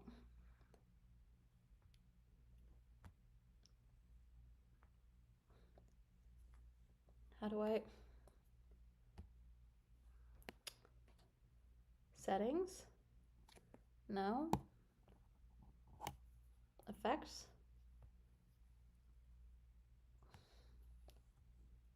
Ah, there it is. The smooth filter's on. There, it's off.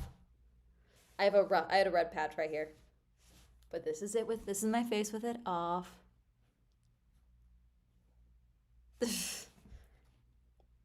And this is it with it on. But I get it. Okay, no filter diva. My point still stands. You're Gorgina. Thank you. I wish there was a die cast of the V-carb from Miami 2024. I know it's so expensive to do toys, but I wish they did it more. So hard to make it look nice. Looking at my brows right, they're naturally too far apart. Like, I just don't grow hair there. You don't need it. Thank you. How's the auto show? Low key, I think I'm too big event pilled because this was sold to me as like the biggest auto show in the country. And then I got here and I was like, this is it. Like, just comparatively, I talked about this last night, comparatively compared to the LA Auto Show, which this is probably definitely bigger in size, but like for the booth, like designs that they did for the various like companies, the LA Auto Show, they went all out. Like, it was way more intricate in like a lot of the booths. And then here it's just like, want to talk about cars? We got some carpet, you know? Low-key, genuinely. The University of Cantina with a master's in servitude. Thank you, Joshua. Oh yeah, I love your videos. I have them on while I do puzzles. Yay! Your skin looks healthy. Thank you. I have this patch that won't get rid of. It's a work in progress. I'm assuming it's from my allergies acting up, so hopefully this too shall pass, but alas.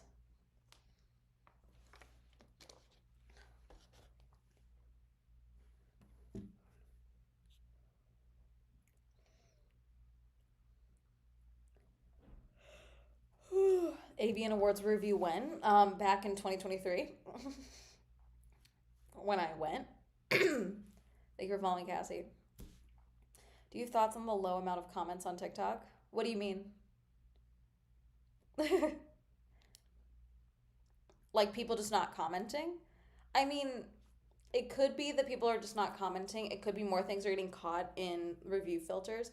If something gets flagged by a review filter on TikTok, I just don't even check it. Sometimes it's like the most common, like tame, nice comment. Sometimes it's someone saying that I deserve to be R-worded. So I just don't go in there, you know? So it's like, it could be that. They could be messing with their settings, which is why more things are getting held for review. Um, it could just be that a lot of people are just not engaged in comments. It takes a lot for me to leave a comment, you know?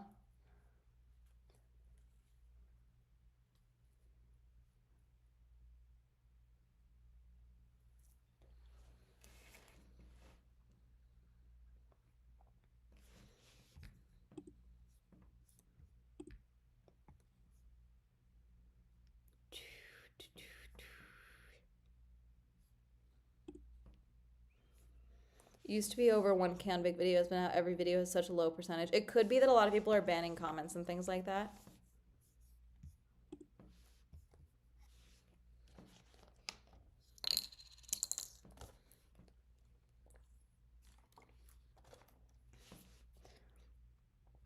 Girl, you look like a young Allison Janney. That's so funny. We were literally just talking about that. Usually listening while working, so no time. Fair. TikTok with her on my feed, and here you are. Someone should cast me as her daughter.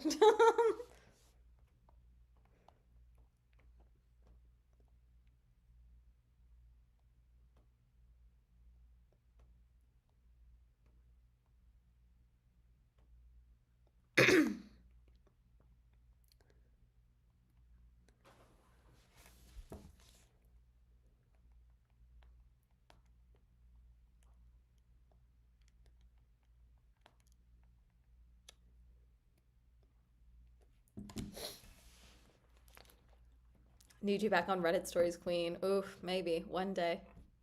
Like Swell's chats are pretty tame compared to some of the Twitch I've seen. We're chill. Because most of you are YouTube viewers that have come over to Twitch. You know, most of you are not Twitch viewers. I gotta admit, this stream being open in the background has me helping me focus on study. We are very big on body doubling here on this stream. So we do co-working streams. Like I think last night someone was like, I'm gonna lock in while Amanda's yapping. Because sometimes it's just helpful because we're just kind of chilling, you know? And like that really helps some people get work done, you know? God, it's been 2 hours. Yikes. Least fave movie of 2025? I can't remember if there was something I walked out of or not. Did I walk out of a theater this year?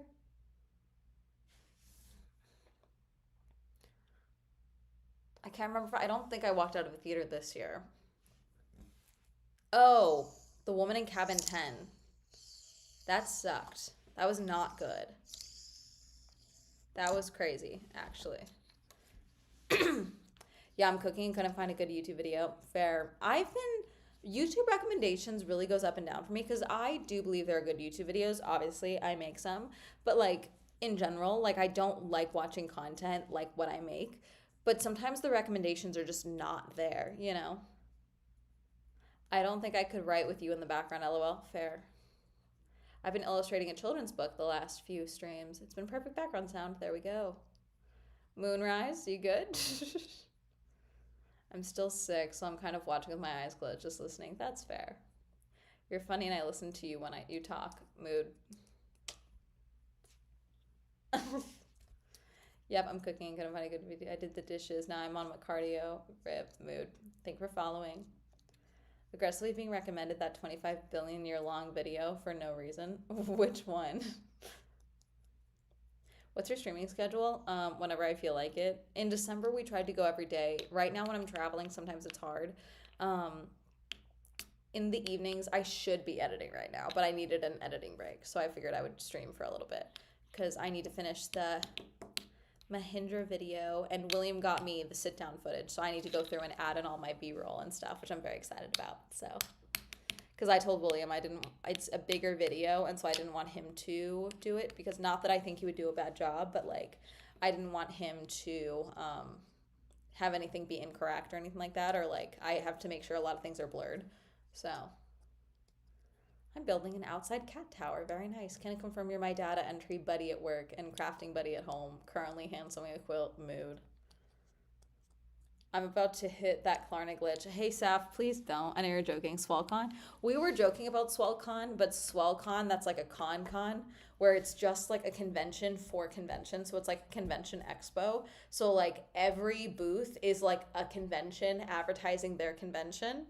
And then there's like vendors that do like audio, event planning, security, like things like that. We joked about doing that at one point, which I think would be very funny. Because it would be a way for people to advertise their conventions, but also to like find vendors that they needed and stuff. Convention squared, yeah. You look like a teacher. I hear that a lot. I'll never forget, I was walking, this actually happened when I was in town for SEMA. My dad and I were walking across to the street from one side to the Caesar's Palace, and we passed by not the Chippendales guys, the cowboy guys. And they were like, come here. And I was like, I'm good. And we were walking, and one of them just goes, okay, sexy librarian, as I'm with my father.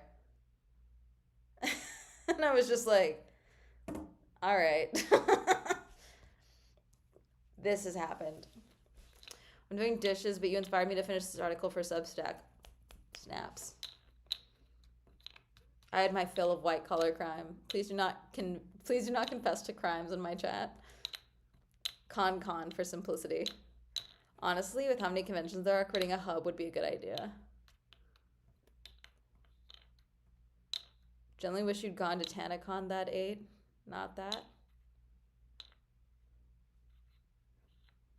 I did go to TanaCon.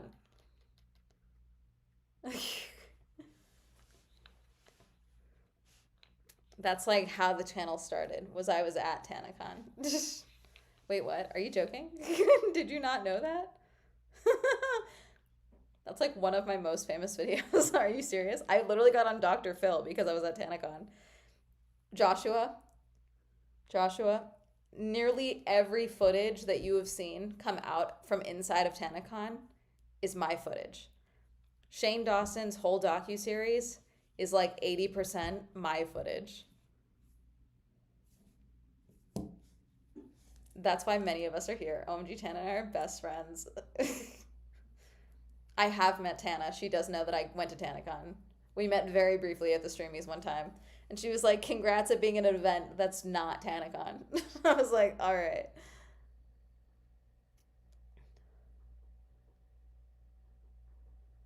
TennoCon is the Warframe convention. Good to know.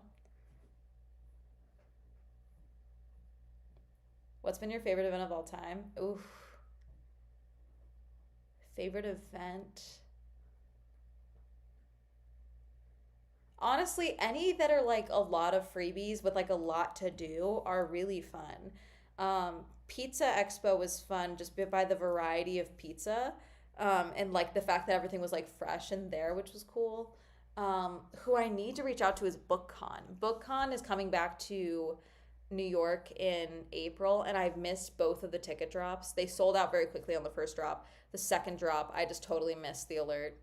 But I want to see if they would let me buy a ticket auxiliary so that I can go and review it, because they left for a while. Love your videos. Thank you. I'm going back to school, I fear. Mood. I'm back, Queen. Hope the Motor City treated you well. I'm still here. It is cold. Vegas GP would be number 1 if they just sold hot drinks. They have. That's what's so annoying. Have you ever done CrimeCon? I have done CrimeCon. I have a sweatshirt from CrimeCon that says, don't Instagram your crimes. It is one of my favorite sweatshirts. BookCon gave me panic attacks. We're just yapping about whatever. Dobrik's was my first swell video. Fair. Dobrik's did surprisingly well. I was actually shocked it did as well as it did because I felt like it was delayed because it had been open for a little bit by the time the video came out. The Little Late video was a lot of people's first video.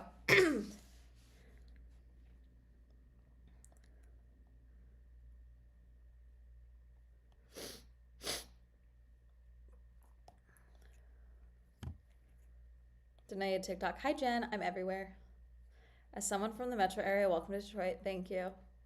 When you're back in LA, you should go to the Iron Mouse pop-up. Anarchy, you guys, I felt so bad because Anarchy called me when I was back in LA after Mexico. Was like, hey, Iron Mouse Cafe tomorrow. And I was like, I called her and I made a comment that I think would get me banned on this TikTok live. But I was like, respectfully, I would rather blank myself in the head than drive to Anaheim tomorrow. I'm so fried. My jet lag was kicking the shit out of me. And so I felt bad. I felt bad because I was like, yeah, I can probably make that work. And then the reality of my travel schedule hit.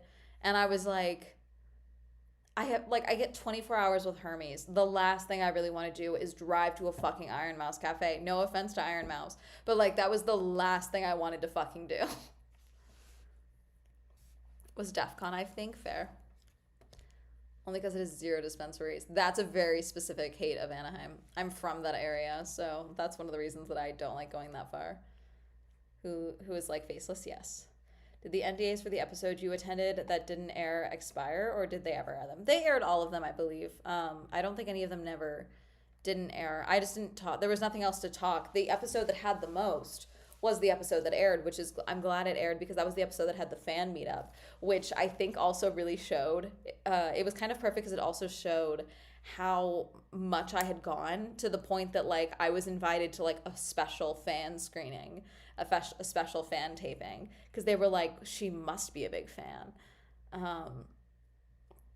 So yeah. And we got that photo, which ended up being the thumbnail. Oh, I did tell Adam Ruins Everything, but I went to his taping of A Little Late during the writer's strike. I met him. And I was like, oh yeah, actually, Swell live on my clock app. I banned someone because they said, you're not a millennial, you can call it TikTok, because I called it the clock app, and I blocked them. I was like, I can call this app whatever the fuck I want because I have agency. I'm an adult.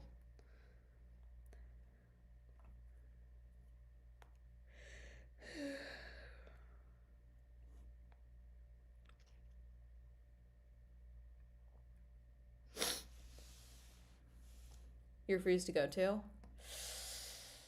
It's not that I refuse to go to. It's something that a lot of people have asked for, but I would need to go with someone that was very familiar with the world. A lot of people have asked me to go to a expo or show to review. But I think a nature of, which I'm not opposed to doing, I would just need to go with someone who is more familiar with handling weapons and selling them and things like that, just because a big part of that would be talking about proper handling and safety, and I wouldn't know what to look for. You know what I'm saying? And so it's not that I wouldn't go, it's just it's a very specific thing. Same with a tattoo convention or a tattoo expo. I don't have any tattoos, but I do have a friend who is a tattoo artist, and I have a lot of friends that have tattoos. So like, it's more so like there are things that I would want someone to go with me to. So far, there hasn't been a ton where I'm like, I'm not going. There have been like men rights events and things like that I'm like, I kind of want to bullshit my way into those and see what's going on. But I would need, the problem is as much as I love my friends, I haven't found anyone yet of a man, okay, who is at the level of savvy that I would need them to be to go with me to something like that, for like safety and things like that, you know, because there's a level of subterfuge that I am capable of that respectfully can't be taught. I can't communicate that beforehand. You know, we can only code phrase so much. So I would need someone who is really able to read a room and assess the situation to the same way that I can for something like that. Because that's usually not something I can go to alone. I would have to be like, oh, I'm his girlfriend type of thing. And frankly, with love to my friends, none of them have been able to, like, they're not good at controlling their faces, or they can't be like, hey, that's fucking crazy, which, like, they're good people. And that's the thing. But I kind of need you to also be a little shitty so that we can get the content. You know what I'm saying? So you need a baddie squad. Not necessarily. So entertainment my icon, thank you. Yeah, the cultural context, just being able to read the room, like, I don't know, because, like, there's also something, like, in those types of instances where it's like a, you know, men's rights matter, or, you know, a, like a make America healthy again type of thing. There are conversations that are going to be had to whichever man that I am with that would not be said to me because I'm a woman, you know? And so that person would need to be, one, very comfortable with, like, dealing with that information, but also be able to be like, hey, we need to get the fuck out of here right now. You know what I'm saying? I'm still waiting for the wedding convention. That one seems like it would be fun. Again, same thing. I need someone that can I would be great in a fake relationship.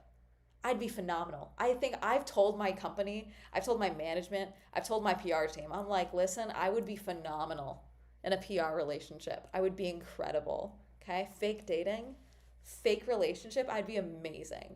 Okay? Unfortunately, a lot of my friends would not be, and that's okay. That's okay. It's not their calling. I am destined to be the fake girlfriend. I do think that that's a very funny bit.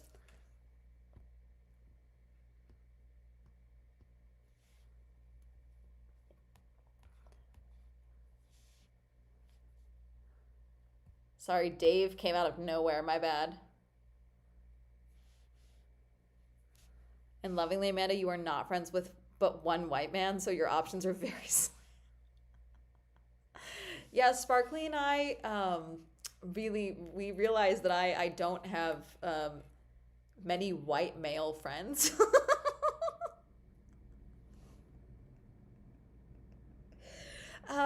And, like, even, like, friends that I could, like, borrow, like, friends' boyfriends that I could borrow. Respectfully to my friends, a lot of them love a man that they love a himbo. Let's go with that. In this economy. Live, somebody saying you're the gonzo historian.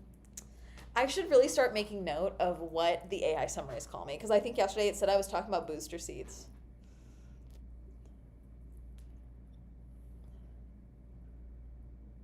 Would be fantastic acting practice. Exactly. I love improv. I would do so good.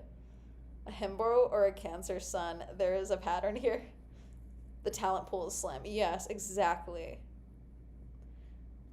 Snore comic announcement. I did not. You weren't talking about booster seats yesterday? No. Why would I talk about booster seats? Yesterday we were calling me short. Yeah, we were joking they were calling me short. A Cancer sun and Pisces moon. My boyfriend puts up with a lot for real.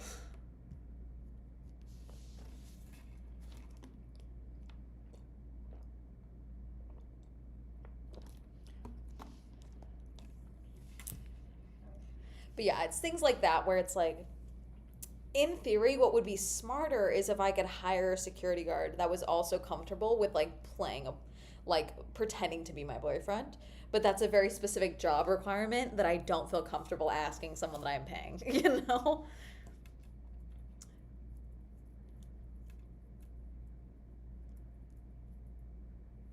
But talked about Vor.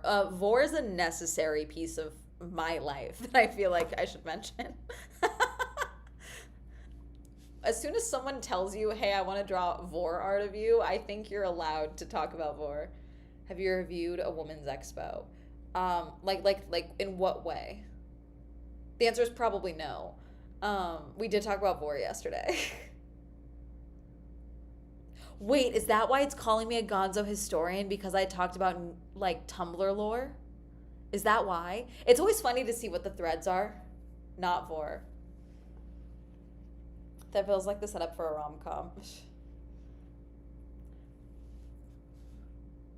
But women's expo in like what way? Like a women's health expo or like a women's like job expo? Like just women's expo?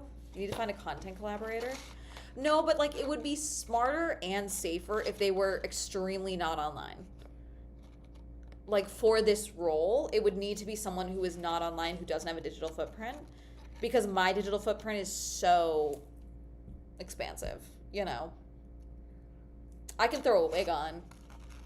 Like when I'm blonde, you guys would not recognize me.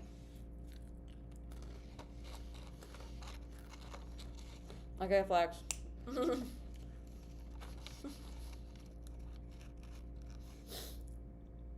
I have been to technically an academic conference this year. The event I can't talk about, that's maybe a cult. Renaissance weekend, I did that technically. I haven't done any like academics, like research expos or anything like that. I would like to. The Renaissance weekend was like a meeting of minds type of thing more than it was like a conference.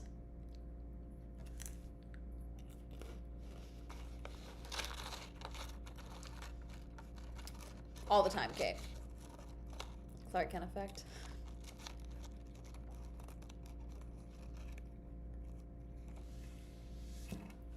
Yeah, also the nature of what I would need this dude to be capable of doing. I think he'd need to be 6 foot or bigger. 6 feet tall or bigger.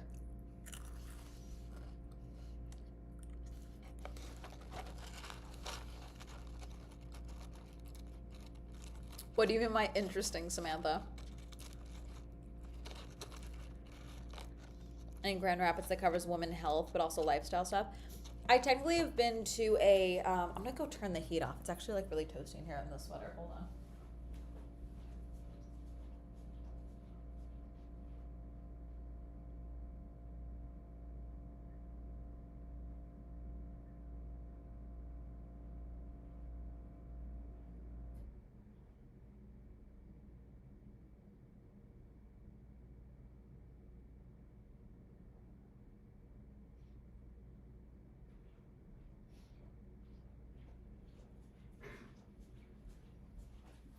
We got a little bit more snow. Nothing crazy. Ugh.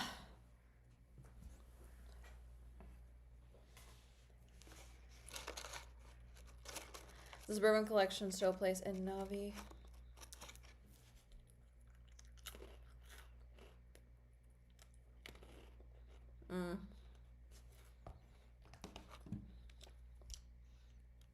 But yeah, to answer the original question, no. There's not a whole lot I wouldn't go to. Usually it comes down to a safety thing. There's a lot that my team would like me to not go to. Like, I am very open to joining a cult for content, within reason. But they would love for me to not go. Also, some of you guys get crazy. So that also stresses my team out. World Cup, I would do that. I mean, the World Cup's going to be here. So in the United States. So I'm hoping I can maybe get invited to one game just because tickets are looking crazy in LA. So we'll see. The Olympics I would be going to. I would like to go to the Italian Olympics. Just saying. Going to bed. Bye. The Winter Olympics, if you would like to have me, I would like to come.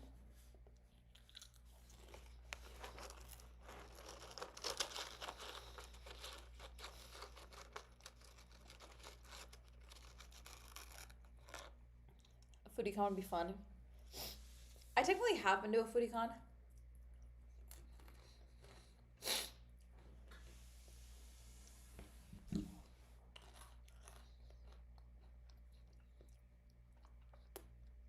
No, I would not go on an Alpha Dude Bro podcast. I have self-respect. Tried to recruit me. Unfortunately for them, I have a degree in Korean studies. I wrote a paper on them and saw right through their spiel. Fair. Around women, my friend had her arm hair waxed without her permission. So yeah, and okay, wow.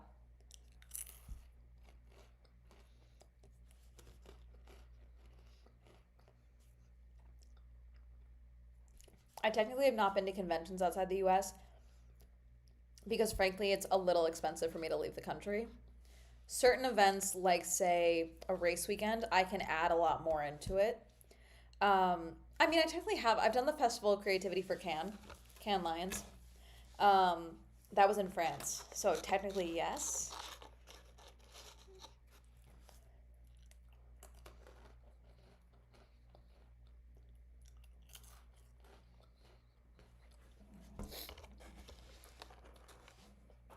How did I not know you have a TikTok? Hi. Impeccable timing. Hi, Solo. Welcome in. Too far away for you? No, I did Ontario. Oh, well, I mean, technically, I did Ontario for DashCon too.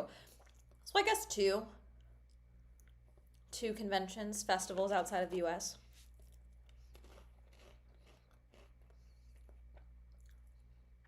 I usually just miss the timing on Star Wars Celebration. I would go to a specific, you guys, I would go to like Cheese Curd Con. It just needs to be cool or interesting, intriguing, and I need enough foresight so that I have time to get there. What are you in Detroit for? Detroit Auto Show.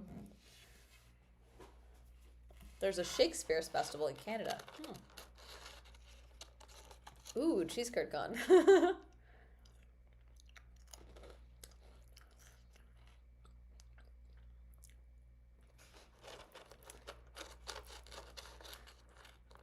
Logically, I would not do Mount Everest. Although my brain tells me that one day in my life, I will do Mount Everest. But at this current state in my life, no, I have zero desire to climb Mount Everest. The way we're preventing me from trying to climb Mount Everest with my audacity is I am not allowed to climb Mount Everest until I do a full marathon. I have zero desire to do a full marathon. And so I think that that's enough deterrent to prevent me from climbing Mount Everest ever. I think we're falling over. How far out do you plan events? I mean, we'll have like a full meeting this year when I get home to talk about the rest of the year. Sometimes I'll go last minute, but I can go last minute to something that's in Vegas. I can't go to last minute to something that I need to fly a minimum of 10 hours for, like something in the UK. You guys give me shit for saying Mount Everest. I understand it's Mount Everest. You guys give me so much shit every time.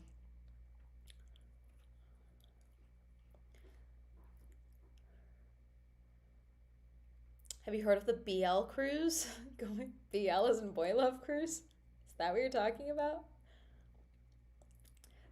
Just binged like 40 of your videos this week. Love them. Thank you, Rexon.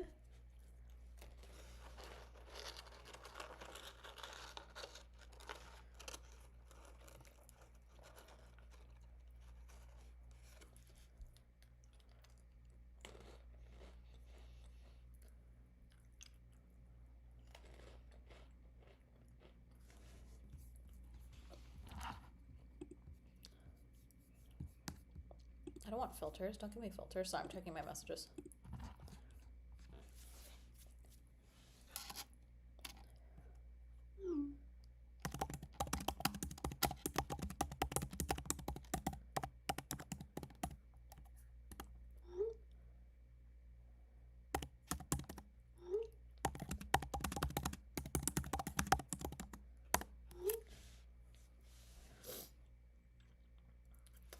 I don't know if they tell me the exact amount. I think it's like $1. Is for the bus. I would walk a 5K. I love walking. Do you TikTok live? Yes, hi. There's a yarn expo somewhere, and that would be interesting to hear a lot of reviews for it. I get recommended a lot of craft fairs, like on the other side of the country, and I'm like, y'all. Unless there's like someone's gonna cheat on their husband live on stage. Like, there's not a lot for me to cover there.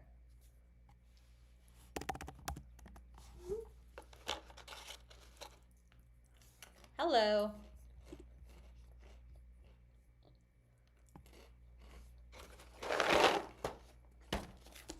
Me with my giant thing of goldfish.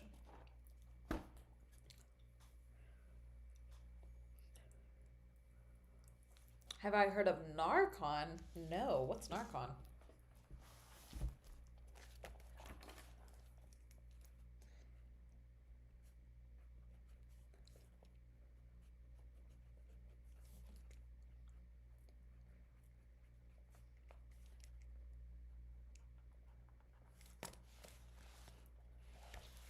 Indiana Black. What's the Indiana Black Expo? Sparkly.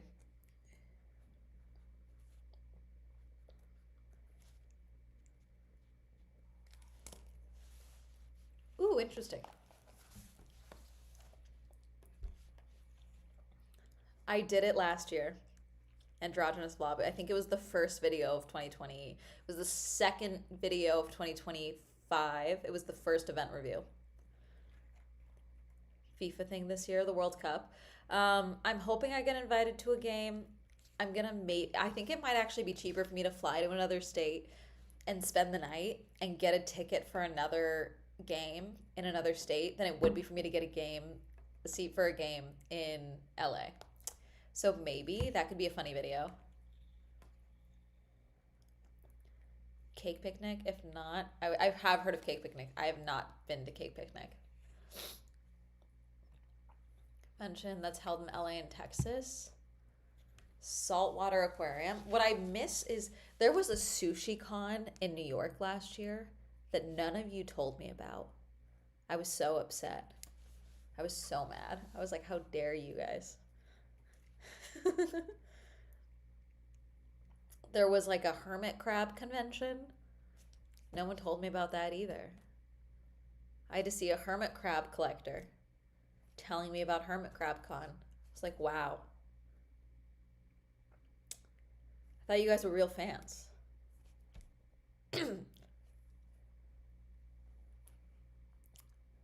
Saltwater Aquarium.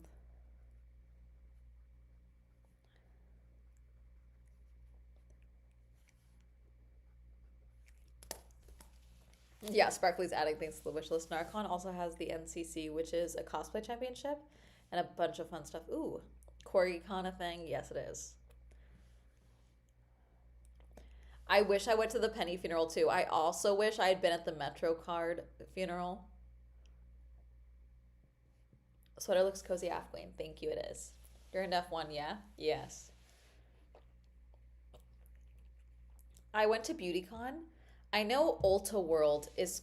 When's Ulta World? Did that already happen? Hang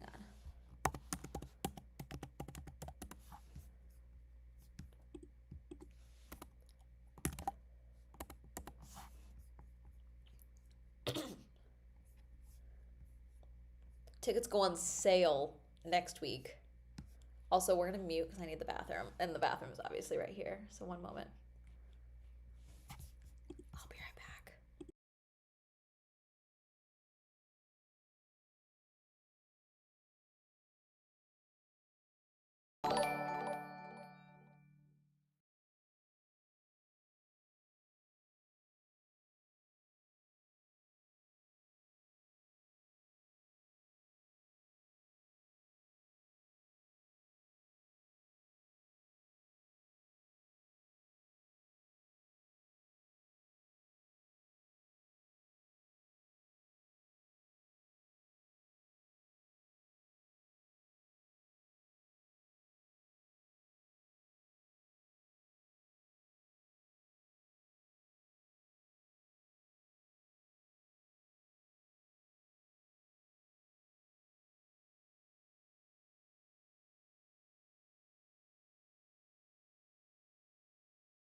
Boop, I'm back. Thank you for following. I have an e-bike company in Orange County, and we do Red Bull F1 bikes every year. Oh, sick. Very cool. Love to send one your way if you ever feel a need for an e-bike. Yeah, sure. Sorry, Rexon. I used the bathroom. But yeah, that'd be sick. I'm anticipating the World Cup to be complete chaos and not the funny kind. I have seen a bunch of people that already had tickets canceling their trips and like trying to reschedule because of everything going on in the US. There's a Squatch Con in Washington State in April. Sparkly. Squatch Con. What I need to go to is Squonkapalooza. I have been trying to go to Squonkapalooza the last couple of years, but it always gets delisted. You're in my state. Welcome to the mitten. Thank you. It's called Super. No sweat. I'll DM you the Instagram from the business account. Okay, sick. What if there are planner conventions? It'd be fun journaling others. I know there is the largest stationery convention in the world in Japan. I do know that. I'm brought up so much. I know. But Squatchapalooza is another Sasquatch one, I think. I'm out of water again.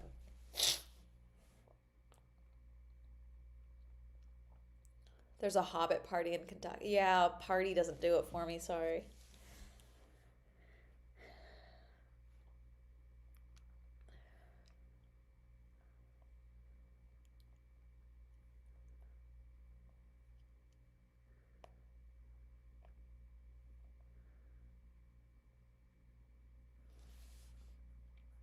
For a few months interview conventions there.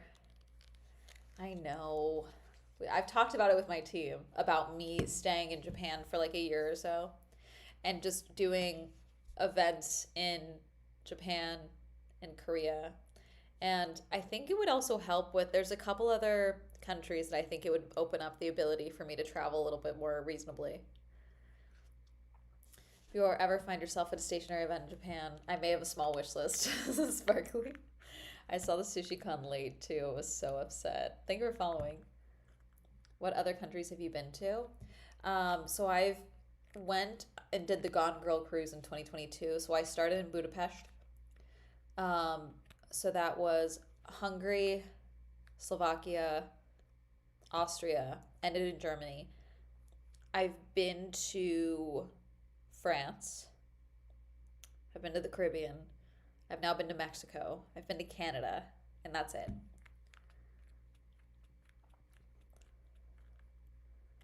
My first time like going to Europe was 2022. Like I grew up broke. Chad, I was broke.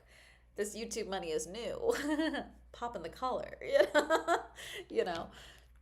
There's even a kimono convention. I want to go to a kimono convention. I would totally go to a kimono convention. Hope you get to explore Asia. I want to so badly. I like the idea of maybe for, I always think about this, maybe for 29, maybe 2027, before I turn 30, because I'll be 29 this year, okay? Maybe before I turn 30, I do a little sabbatical travel year, where like technically for small entertainment, I could still do like my normal commentary content, but I also just kind of travel the world for a year. Hermes would kill me. Hermes would find a way to get a Jaeger robot from Pacific Rim and actually kill me. Amanda lives in Japan for a year and comes back totally cracked at the one knocking game Geisha's play. Oh, I saw this wild video here on TikTok where a girl was like, don't believe anyone that's a solo traveling woman, they're getting cracked every single night. They're fucking. I'm like, whoa. What? What? Who are you talking to? Because it's not fucking me. I travel alone because I like doing things and not waiting on people. And I want to watch Deadliest Catch from the comfort of a hotel room that I have complete control of the thermostat in. Some girl replied and she was like, the only thing getting cracked is my bank account.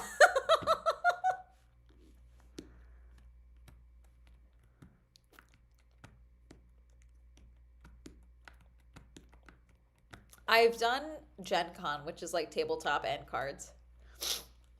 The amount Scootish is really pulling for Magic Con because he's really into magic right now to an obsessive degree. You know how I have motorsport brain rot? He might have magic brain rot, chat. It's become an obsession for him. Love your sweater. Thank you.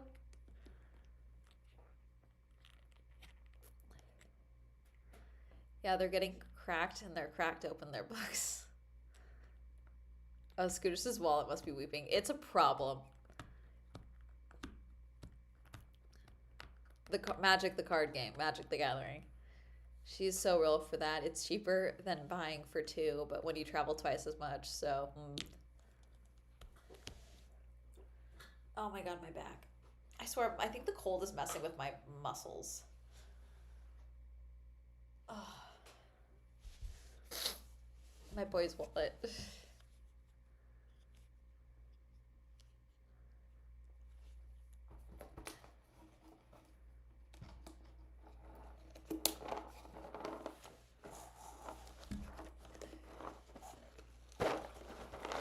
I'm eating more goldfish. Scary place you've traveled to?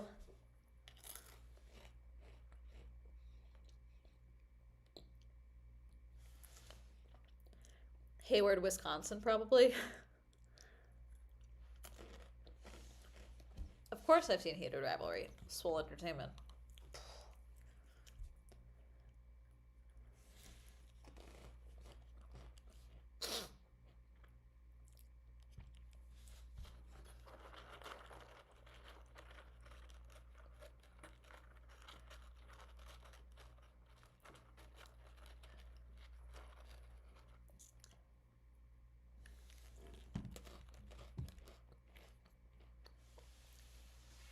Sarita, I have gone to a furry convention. Denver. I have been told that I am the only normie that is allowed to go to furry conventions because I'm respectful.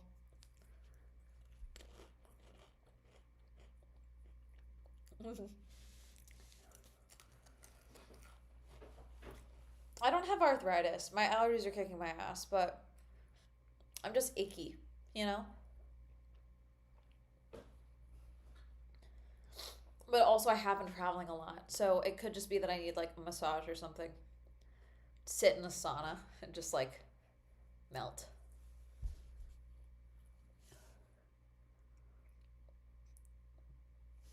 Whatever floats your pickle. What? Yeah, I still watch movies. There's just not a ton that get me excited right now. Or there are not a ton that get me excited to make a video.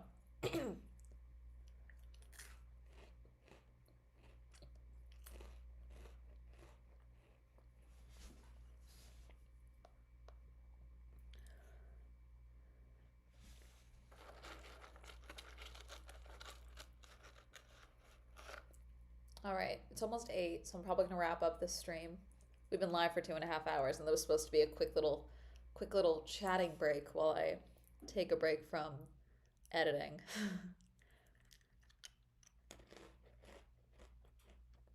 I know people keep telling me about the Apothecary Diaries slut on Steady Hands.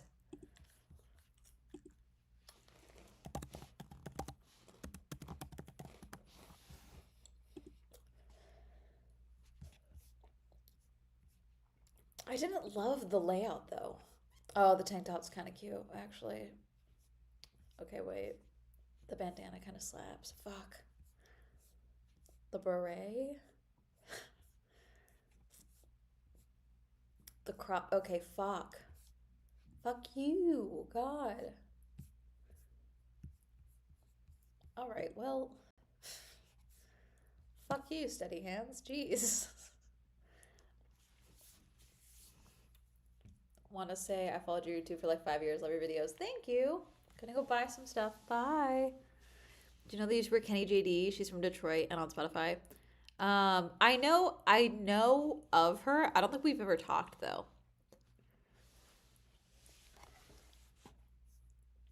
We might follow each other, but I don't think we've ever talked. All right. Bye. Thank you for hanging out. TikTok. Okay. Bye. Alrighty. Thank you guys for hanging out. I'm just gonna end the stream. I don't think there's anyone I want to raid tonight. Let's see. Okay. Bye. Hold on. See you guys later.